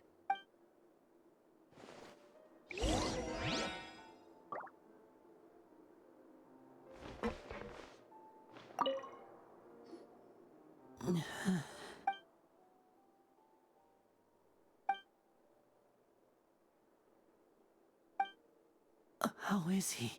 These symptoms are probably caused by an acute ingestion of a large amount of primordial seawater. Of course, it would be best if he stayed for further observation. Let's leave him here for now, and move him to the infirmary once he's recovered a bit more. Sorry. I am aware that the infirmary may not be your favorite place in the world at the moment. Why would he ingest a large amount of primordial seawater after leaving the fortress? How could that possibly happen? Please, look after Mr. Fremine for the moment. I'll go fetch some medicine and a respirator. Oh, I'll bring Miss Lynette back with me. Where is she? Oh, she just took a nap in an empty room after I tranquilized her. If my calculations are correct, she should also be waking up right around now.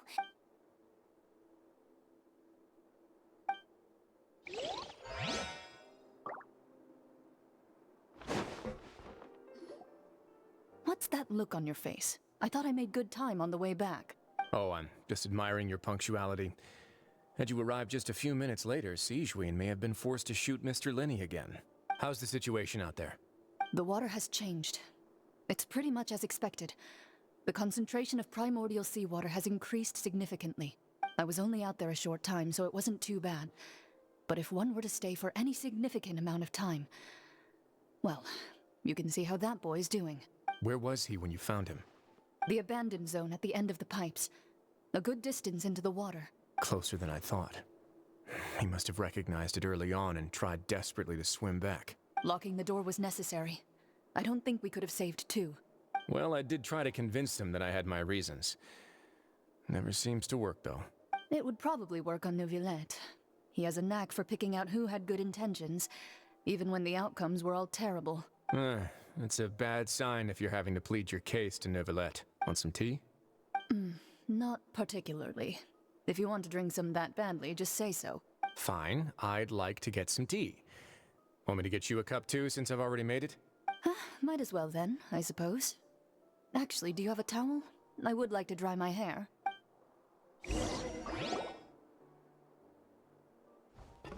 Linny, are you okay? I'll be fine. Are you sure? You don't look all right. My hands and feet are still a bit weak, but that's probably just the residual effects of the tranquilizer shot. I'm back, everyone. Lenny! Oh, Traveler, Paimon, you're here too.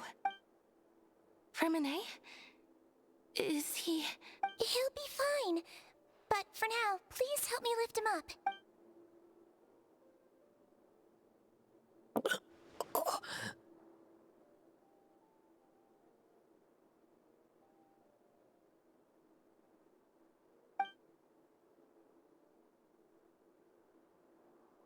His breathing's beginning to slow down. Give me a hand and help me get him to the infirmary. Yeah, I'll take him from this side. On it.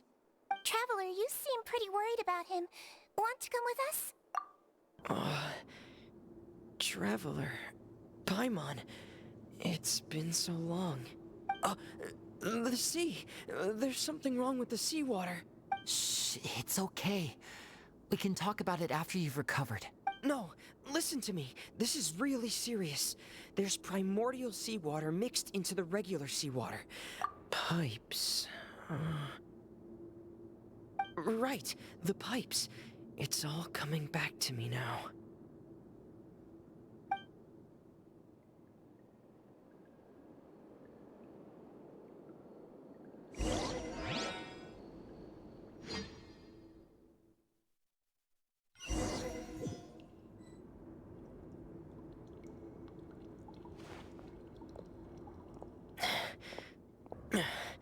I'm in. Seems like this pipe hasn't been used in a long time.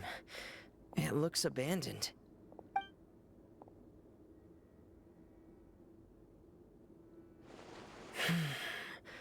Where could Master Child be?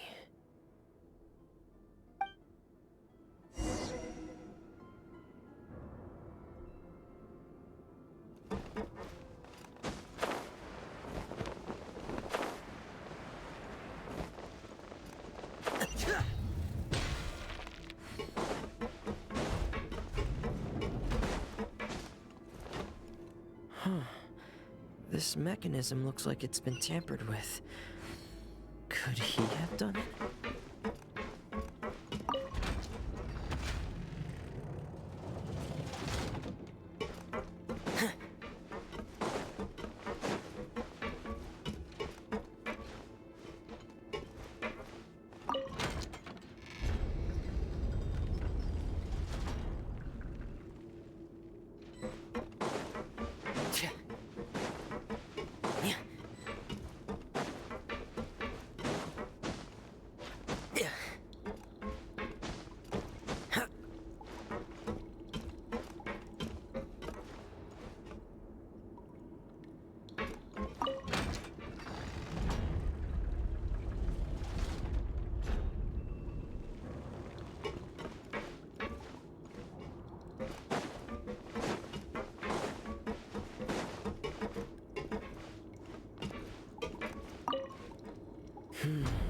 It's getting stuck on something.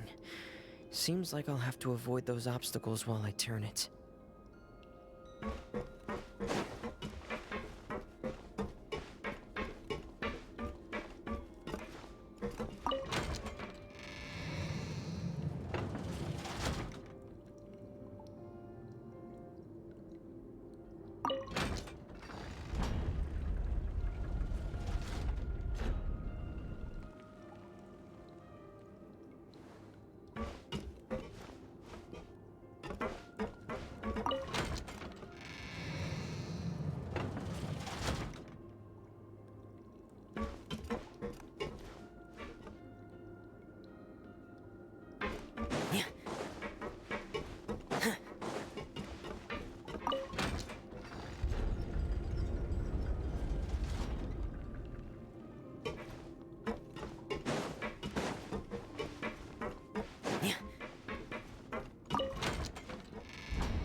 This is where the water starts. Okay. Master Child probably dived into the water. I'll go take a look as well.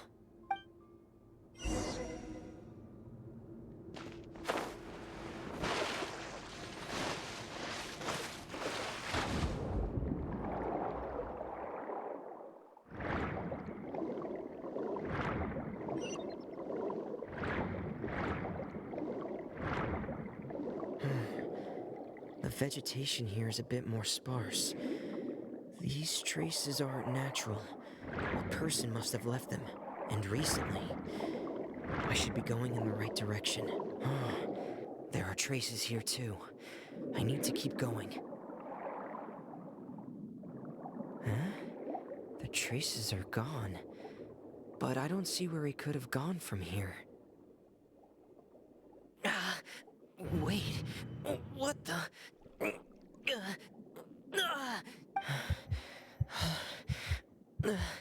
My heart is racing, and it's getting harder and harder to breathe. What's going on? No good. I have to get back. They still don't know anything about what's going on. If I turn back right now, I should still be able to make it.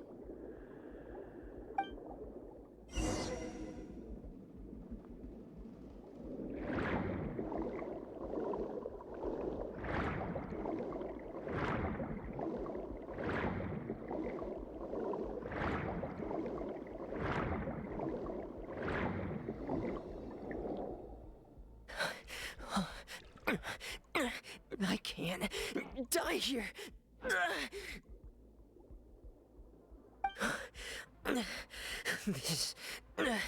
This is bad. I'm feeling worse and worse. I have to push on.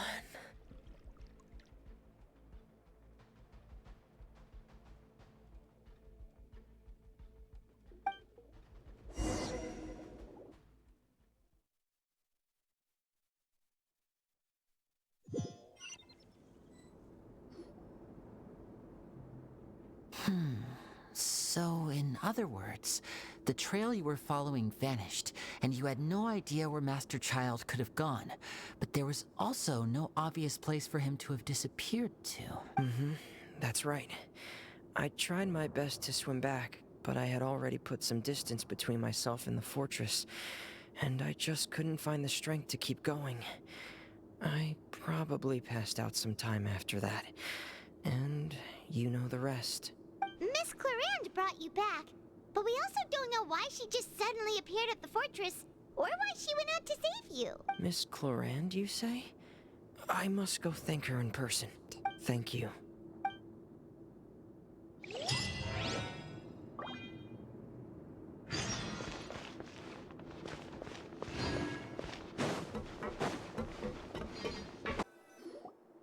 Stand on the central plate. Wait, is there a secret mechanism or... Whoa!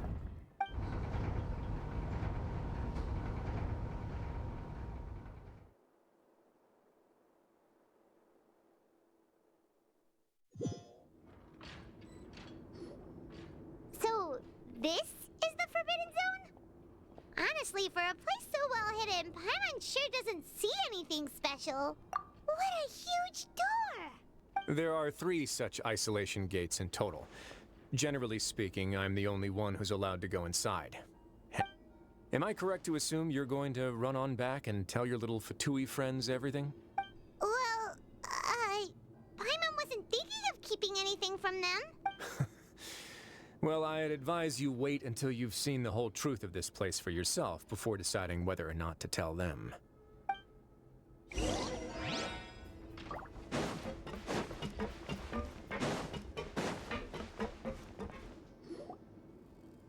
Huh.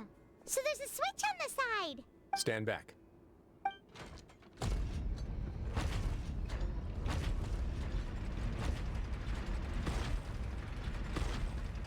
Whoa!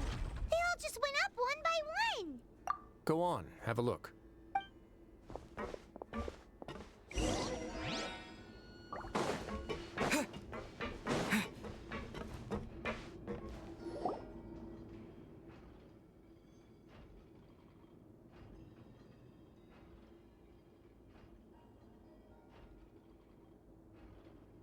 I've been interested in what lies beyond that gate ever since I assumed leadership of the Fortress of Meripede.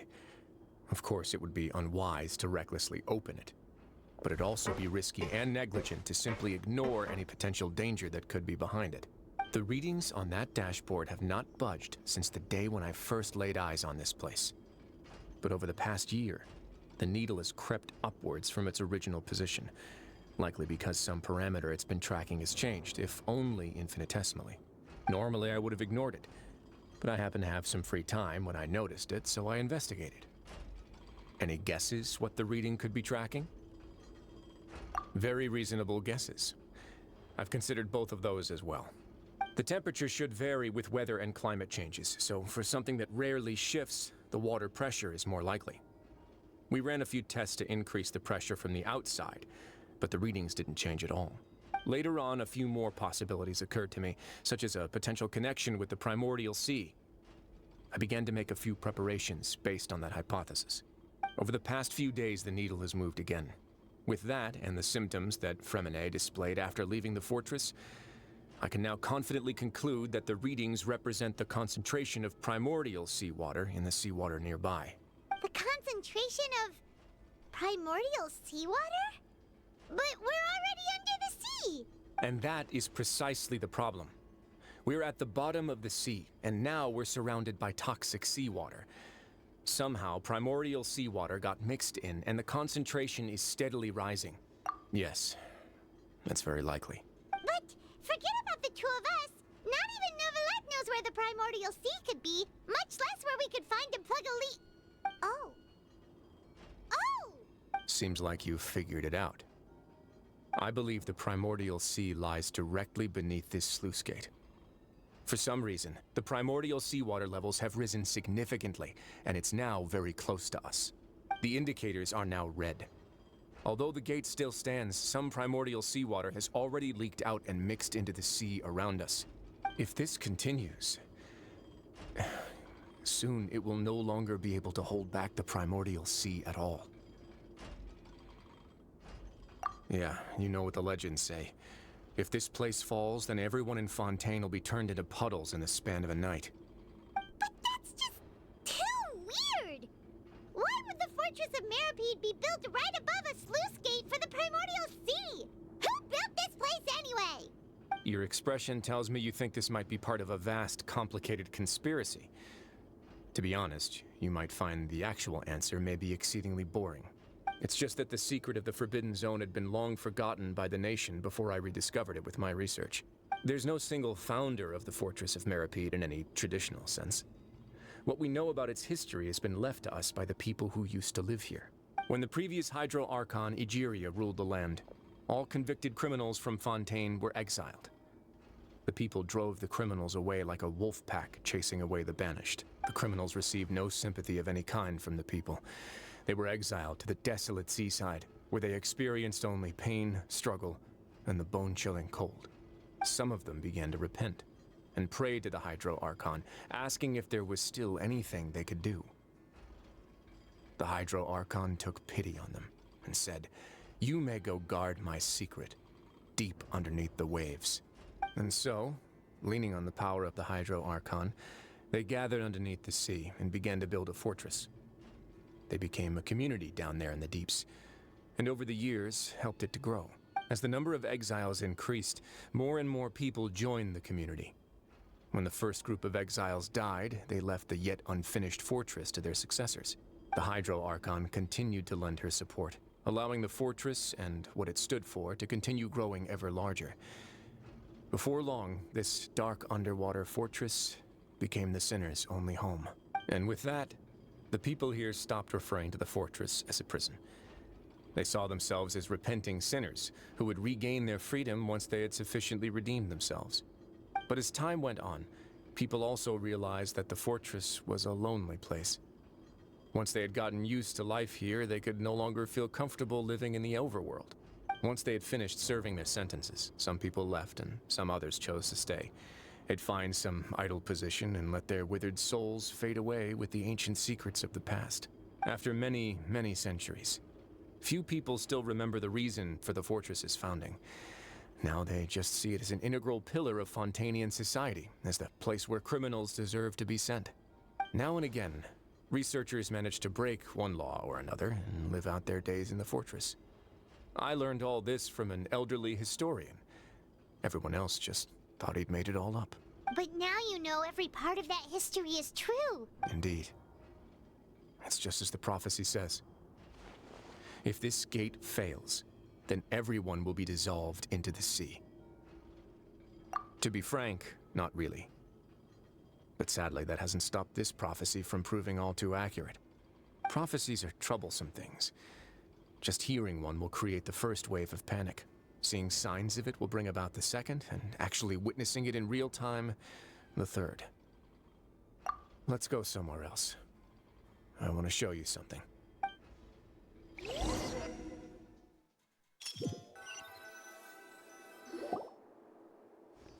This is it. Your Grace, perfect timing. The results from our last round of experiments have... Wait, Jurier, he's not alone!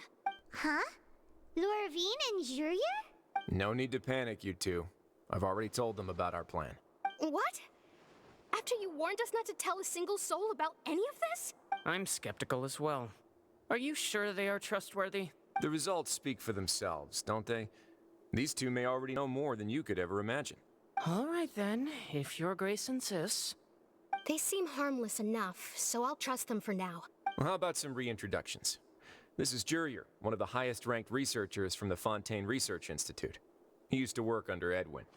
I trust that you've heard of Edwin? Good. Saves me a bit of time explaining. Edwin's main areas of research were archaeum and gravimeters. As his assistant, Jurier is quite familiar with them as well. I hired him to be my technical consultant. You want to blow up the Fortress of Meripede? Ah, what a lovely idea. I'm already imagining it in my head. Gotta admit, I'm tempted as well. Guys, focus! Focus! That taskmaster over there is Miss Lorvine, and is also one of my technical consultants. While Jurier used to be Edwin's assistant, she used to be Jurier's assistant. Ooh, are they together? See, everyone keeps asking this question. Are you too sure you're not a couple and just using your work as a convenient cover? Your Grace, I am not in a relationship with this man. If I dated her, I'd officially be madder than Edwin. Jeez, forget I said anything then. Follow me. Whoa, there's another door that goes right up. Your constant amazement makes it seem like the fortress can do anything. But Paimon really thinks everything's super cool. Well, let's spice it up a bit. And here you go. What a huge ship? This is also a production zone that Paimon's never seen before. What's going on? How much do you know about Fontainian history? Not much at all. Well, then maybe you haven't heard the story of ancient Lemuria. To give you a quick rundown, Fontaine used to be ruled by the Lemurian dynasty. According to legend, the Lemurian king Remus came to this land after being inspired by divine revelation and found the seer Sibila, who had taken on the form of a golden bee. Taking the golden bee with him and riding on a huge ship, the Fortuna, he created his nation above the surging waves. He called his nation Lemuria and used the Fortuna to incessantly search for new tribes and islands, calling on them to join his empire. There's a ship in this story too? Where there's water, there'll be ships. People believe that hope can always be found at the end of a voyage. Do you believe that too? To a point, I think. As you've already seen, I have a whole factory's worth of labor, materials, and technology at my disposal. Certainly can't hurt to give it a try. So the moment I began to speculate that the primordial sea might lie underneath the gate, I also began this project. Were you inspired by the legendary Fortuna? Maybe. Fontainians need something to hold on to cope with the impending disaster. Were the workers to find out the truth behind this ship, riots would destroy the fortress faster than any catastrophe. As the fortress's administrator, I'd never make such a reckless call. All right, that's enough talking for now. I'll need another 3 cups of tea to soothe my throat. Do you have any other questions? Seems like you're good. Come on, I'll take you back.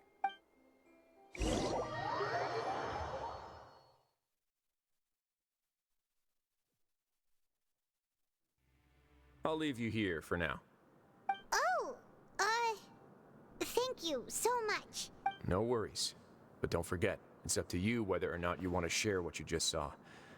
What you do from here on out will likely affect those 3 as well.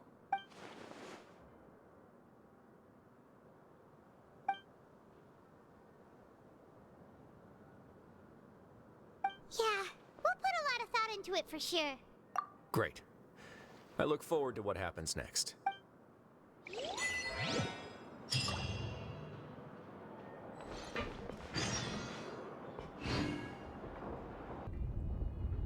Out of my way! Get out of my way! What happened? Why is everyone running? No idea, but something must have happened. Stop asking! Who's yelling? Paimon still wants to sleep.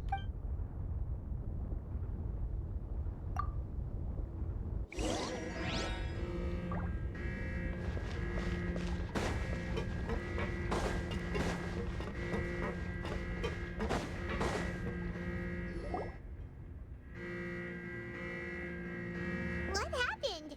Why is everyone running around? Hey, what are you doing?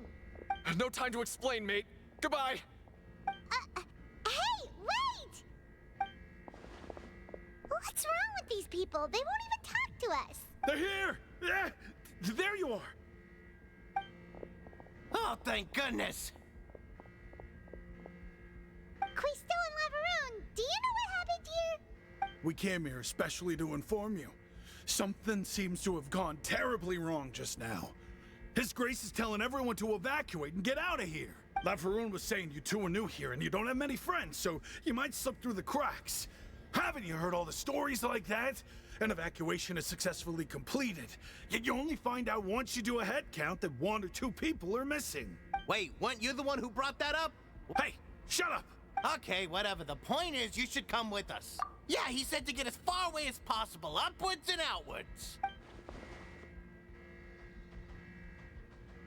Oh no, it can't be that thing! Whoa, wait, what? What? Hey, where are you going?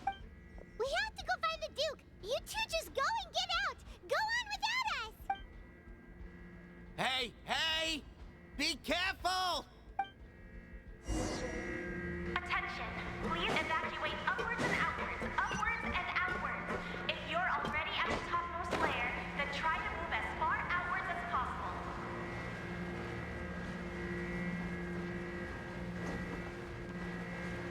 Attention! Please evacuate upwards and outwards.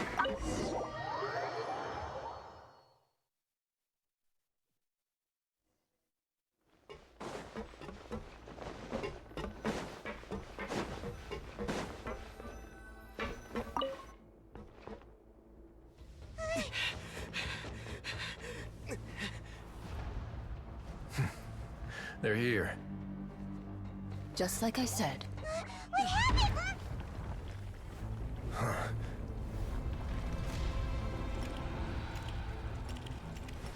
You're just in time. But be ready to run.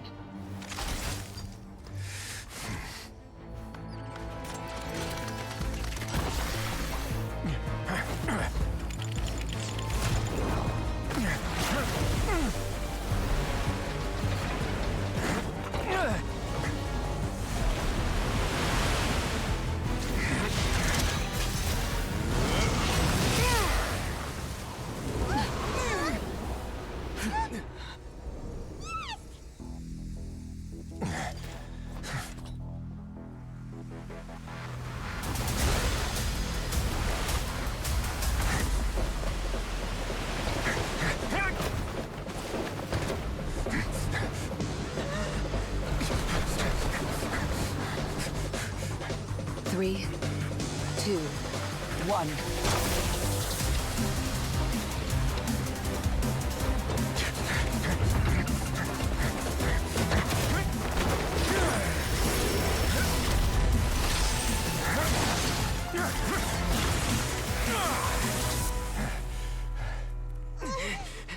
This won't hold it for long. Find Neuvillette. Tell him the defenses are about to collapse. Then what will happen to you? Until he arrives, we're the last line of defense.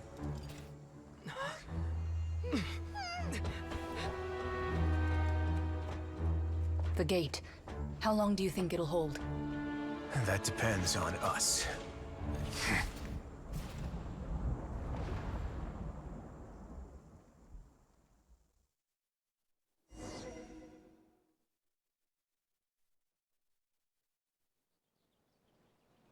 You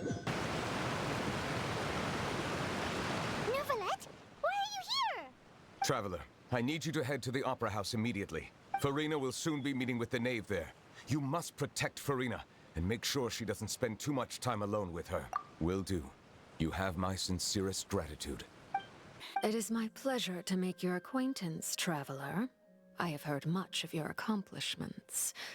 I am the Knave, one of the 11 Fatui Harbingers.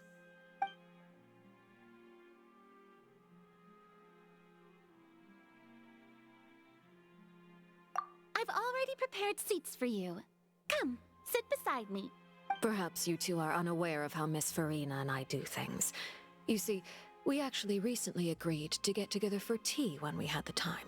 See this? This is a limited type of confectionery that Miss Farina simply adores. There are only 16 slices sold every day.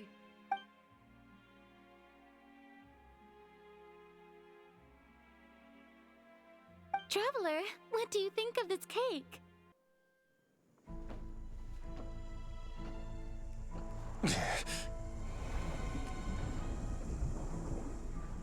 My thanks to you both. I will take it from here.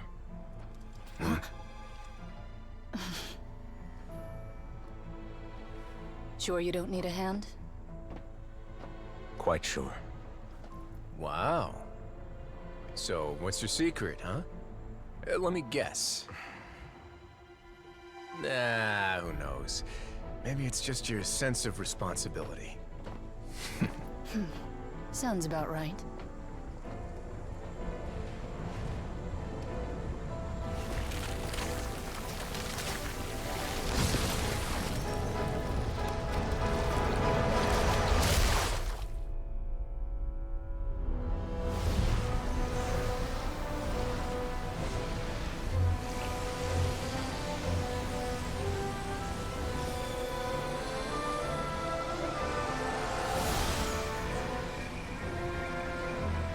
A day may come when the prophecy is fulfilled, and the waters burst forth.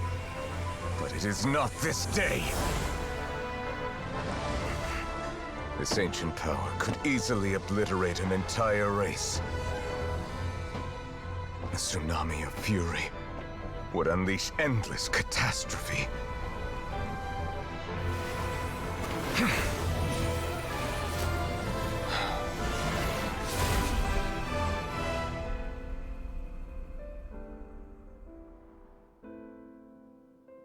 This sentence is too severe. Forgive me for overruling it. By the way, and you can just consider this a bit of idle gossip, but what's your impression of Farina? You are outside of our disputes, and the freest person in all of Fontaine, able to move around most easily. Allow me to share my perspective with you. And that's everything that happened during the trial. Master Child was declared guilty and immediately transported to the Fortress of Meropide. Didn't he say he was coming here on vacation? Does he not feel an ounce of shame for all the trouble he has caused? Forget it. He did give us an opportunity. I will be meeting someone shortly. Do you require help with any preparations? No need. I will take care of it myself. I need to meet with Farina, the Hydro Archon. She is at the heart of Fontaine. But what's fascinating about her is that she often seems more like a celebrity than a working Archon. Oh? Come over here, you little critter, you! You dare to run from me? Stop right this instant! My goal is just to discover the location of the Gnosis. But I didn't expect the chance to approach Farina to be handed to me on a silver platter. This is so easy, it's actually making me a bit suspicious. Anything left unguarded is usually just bait. But no one will blame someone for taking the bait. After all, from the moment it was attached to the hook, the bait is meant to be sacrificed. It's just as I guessed in the second before I struck. The Hydronosis is not currently held by the Archon. In fact, this Archon doesn't seem like a god at all. And I sense that she's under some kind of curse. Who are you? And what are you trying to do? Please don't kill me. I'm begging you, please. The fear in her pupils is genuine, so perhaps she's not bait after all. Either way, targeting her has lost all meaning. I left the scene with ease. Nobody came looking for me, and nobody could serve as a witness to my near assassination of Focalor. I suspect even Farina dares not mention this incident to anyone. Not long after, my informants confirmed what I had guessed. After returning to her quarters, Farina quietly cried alone. There's no doubt that there's something wrong with her. I began to entertain the possibility that she is not the true Hydro Archon. Perhaps Iudex Neuvillette is actually the genuine article. I have to find the Gnosis. If the Neuvillette hypothesis is correct, he is probably in possession of it. Yes, Father. My dear children, please speak. News from the fortress of Meripede. Master Child has gone missing. On top of that, the contacts and guards we bribed at the fortress have all gone quiet as well. Probably the handiwork of that Ridesley. I'm afraid so. This is a good opportunity. The value of a Harbinger is much higher than most would imagine. We now have an excuse to exert diplomatic pressure on the Fontaine authorities. Set up a meeting for me. I would like to meet the Hydro Archon and Iudex Neuvillette. Oh, and I have an additional mission for you three. Yes, Father. Tartaglia's disappearance was not a part of my plan, but I can use it to make a breakthrough. With this as my excuse, I can ask for an official audience and continue my investigation of Farina and Iudex Neuvillette. The initiative belongs to the House of the Hearth. My wish to investigate the fortress of Meripede will be a front. Linny and his group will be responsible for the actual intelligence gathering.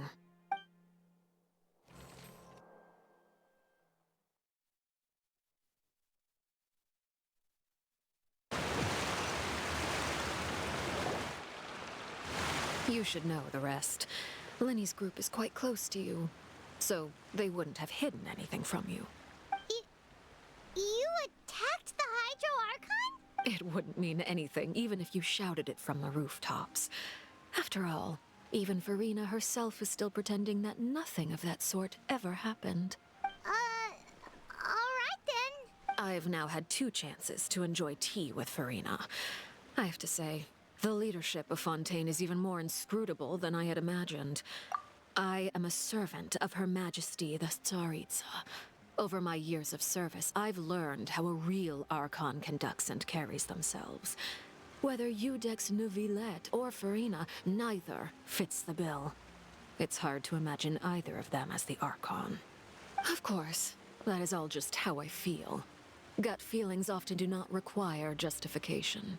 It is, however, quite amusing to me that after all my years working in intelligence gathering, I've come to realize I am at a complete loss regarding the identity of the god of the land of my birth.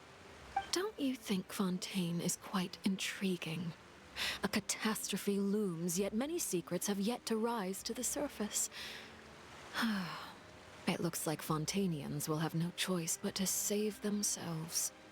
Ultimately, though, one must survive in order to do anything else. You don't need to commit to anything right now, of course. I have a feeling that the situation will continue to evolve, and as your name is often connected with noble deeds, I'm sure we will work together someday. He certainly returned quickly. You must want to catch up with each other, so I'll leave you to him.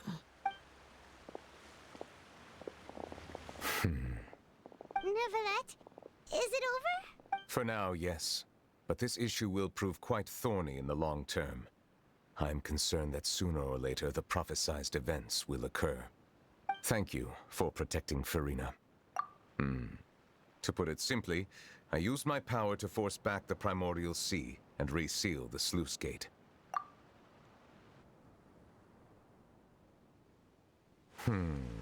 So as expected, the Knave has turned up the pressure on Farina. She's trying to feel her out, though I'm still unsure as to her motives. Permission granted. Whoa. It can't be that you're the real Hydro Archon, right? But that's just a speculation on our part, though. You can't tell us? Then that's okay. We can talk about something else. We won't try to force you. You may be closer to the truth than you think. Oh? And what are you thinking? The dragon of... what? Huh? Please do not be so surprised. For... Neverlet! Neverlet, are you listening? My apologies. We were just guessing randomly. We didn't guess right, did we? You're not actually the dragon sovereign of water, right? Well, if you don't want to confirm or deny... You guessed correctly. I sincerely hope you'll be able to keep this a secret for me. Right, of course. We'll definitely help you keep it a secret. There's still something Paimon wants to ask you, though. Please, go ahead. Well, if you are the dragon sovereign of water, and you were able to force back the primordial sea from the fortress, then since Fontaine's prophecy is all about seawater, couldn't you just use your power to solve the crisis? None of the currently living dragon sovereigns in the world, myself included, possess our full dragonhood. They say that when the first usurper arrived on Tivat, they seized a part of the dragon's power. Today, that stolen power is the basis of the Archon's authorities. There are 7 elemental Archons and 7 matching dragon sovereigns. The dragon sovereign of water who lived through that era perished a long time ago. As their successor, I know far less of that part of our ancient history. In any case, I believe I will not be able to do much unless the Archon disappears and returns their elemental authority to me. Given the status quo, however, I would recommend finding another way to deal with the prophecy. Oh, so even you can't solve it. I still have some urgent matters to attend to at my office. If you have any more questions regarding ancient history, you are welcome to discuss them with me at a later time. Please go right ahead. There's a place that Paimon wants to go too. Do my eyes deceive me, or did I just see 2 inmates come back after making it to the surface? We wanted to see how the fortress is doing. Is everything still all right? We're fine, for the most part. Neuvillette came down and took care of the worst of it. If that's the case, why don't you just ask him to stay here? Oh, yeah, what a brilliant plan. Let's go convince the Eudex himself to exchange the courts of Fontaine for a puddle of water in the middle of nowhere. He came here in a hurry and left without even stopping for a cup of tea. He did remember to take Miss Sigewinne's gift with him, though. He sure sounds super busy. Miss Cloran has left as well. She also took her gift from Miss Sigewinne. Were the gifts milkshakes? Neuvillette got the milkshake. Clorand received lipstick instead. Those aren't even remotely alike. Well, it's Neuvillette's own fault for making Sigewinne worried about his health by working so much. But besides that, our head nurse is still pretty fond of picking out beauty products for the ladies. Oh, and I have some gifts here for you as well.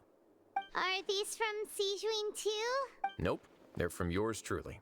You've already wrapped up your work at the fortress, so you can return to the surface at any time. You haven't yet served your full prison term, however, so you may continue to use your cell until your term is up. For real? Then we could stay here for a really long time? You may access the cafeteria for free. Hooray! Just remember to come complete your paperwork once it's time for your release. All right then. Good night to you, Traveler.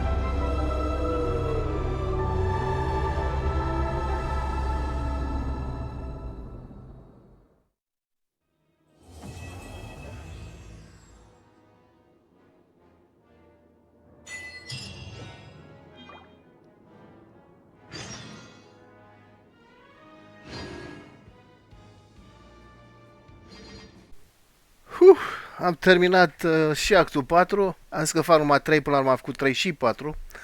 Pentru că sunt legate și eram la în jur de o oră în video și am zis, de ce să fac eu un video de o oră? Hai să fac de 2. Am aflat foarte multe despre Fontaine, mi-a plăcut acest questline, chiar dacă ne fățim în închisoarea aia de nebunim, pe la cantină, pe la aia, pe la aia, pe la Production Factory. Însă am aflat scopul acestei fortărețe din Meropid. Ea stă deasupra unei supe primordiale, din care spoiler alert, s-au născut toți locuitorii Fontaine. Această supă primordială este foarte periculoasă, pentru că dacă vii în contact cu ea în forma ei concentrată, te transformi în apă, în forma ei diluată, ai halucinații și poți să mori, așa cum am văzut.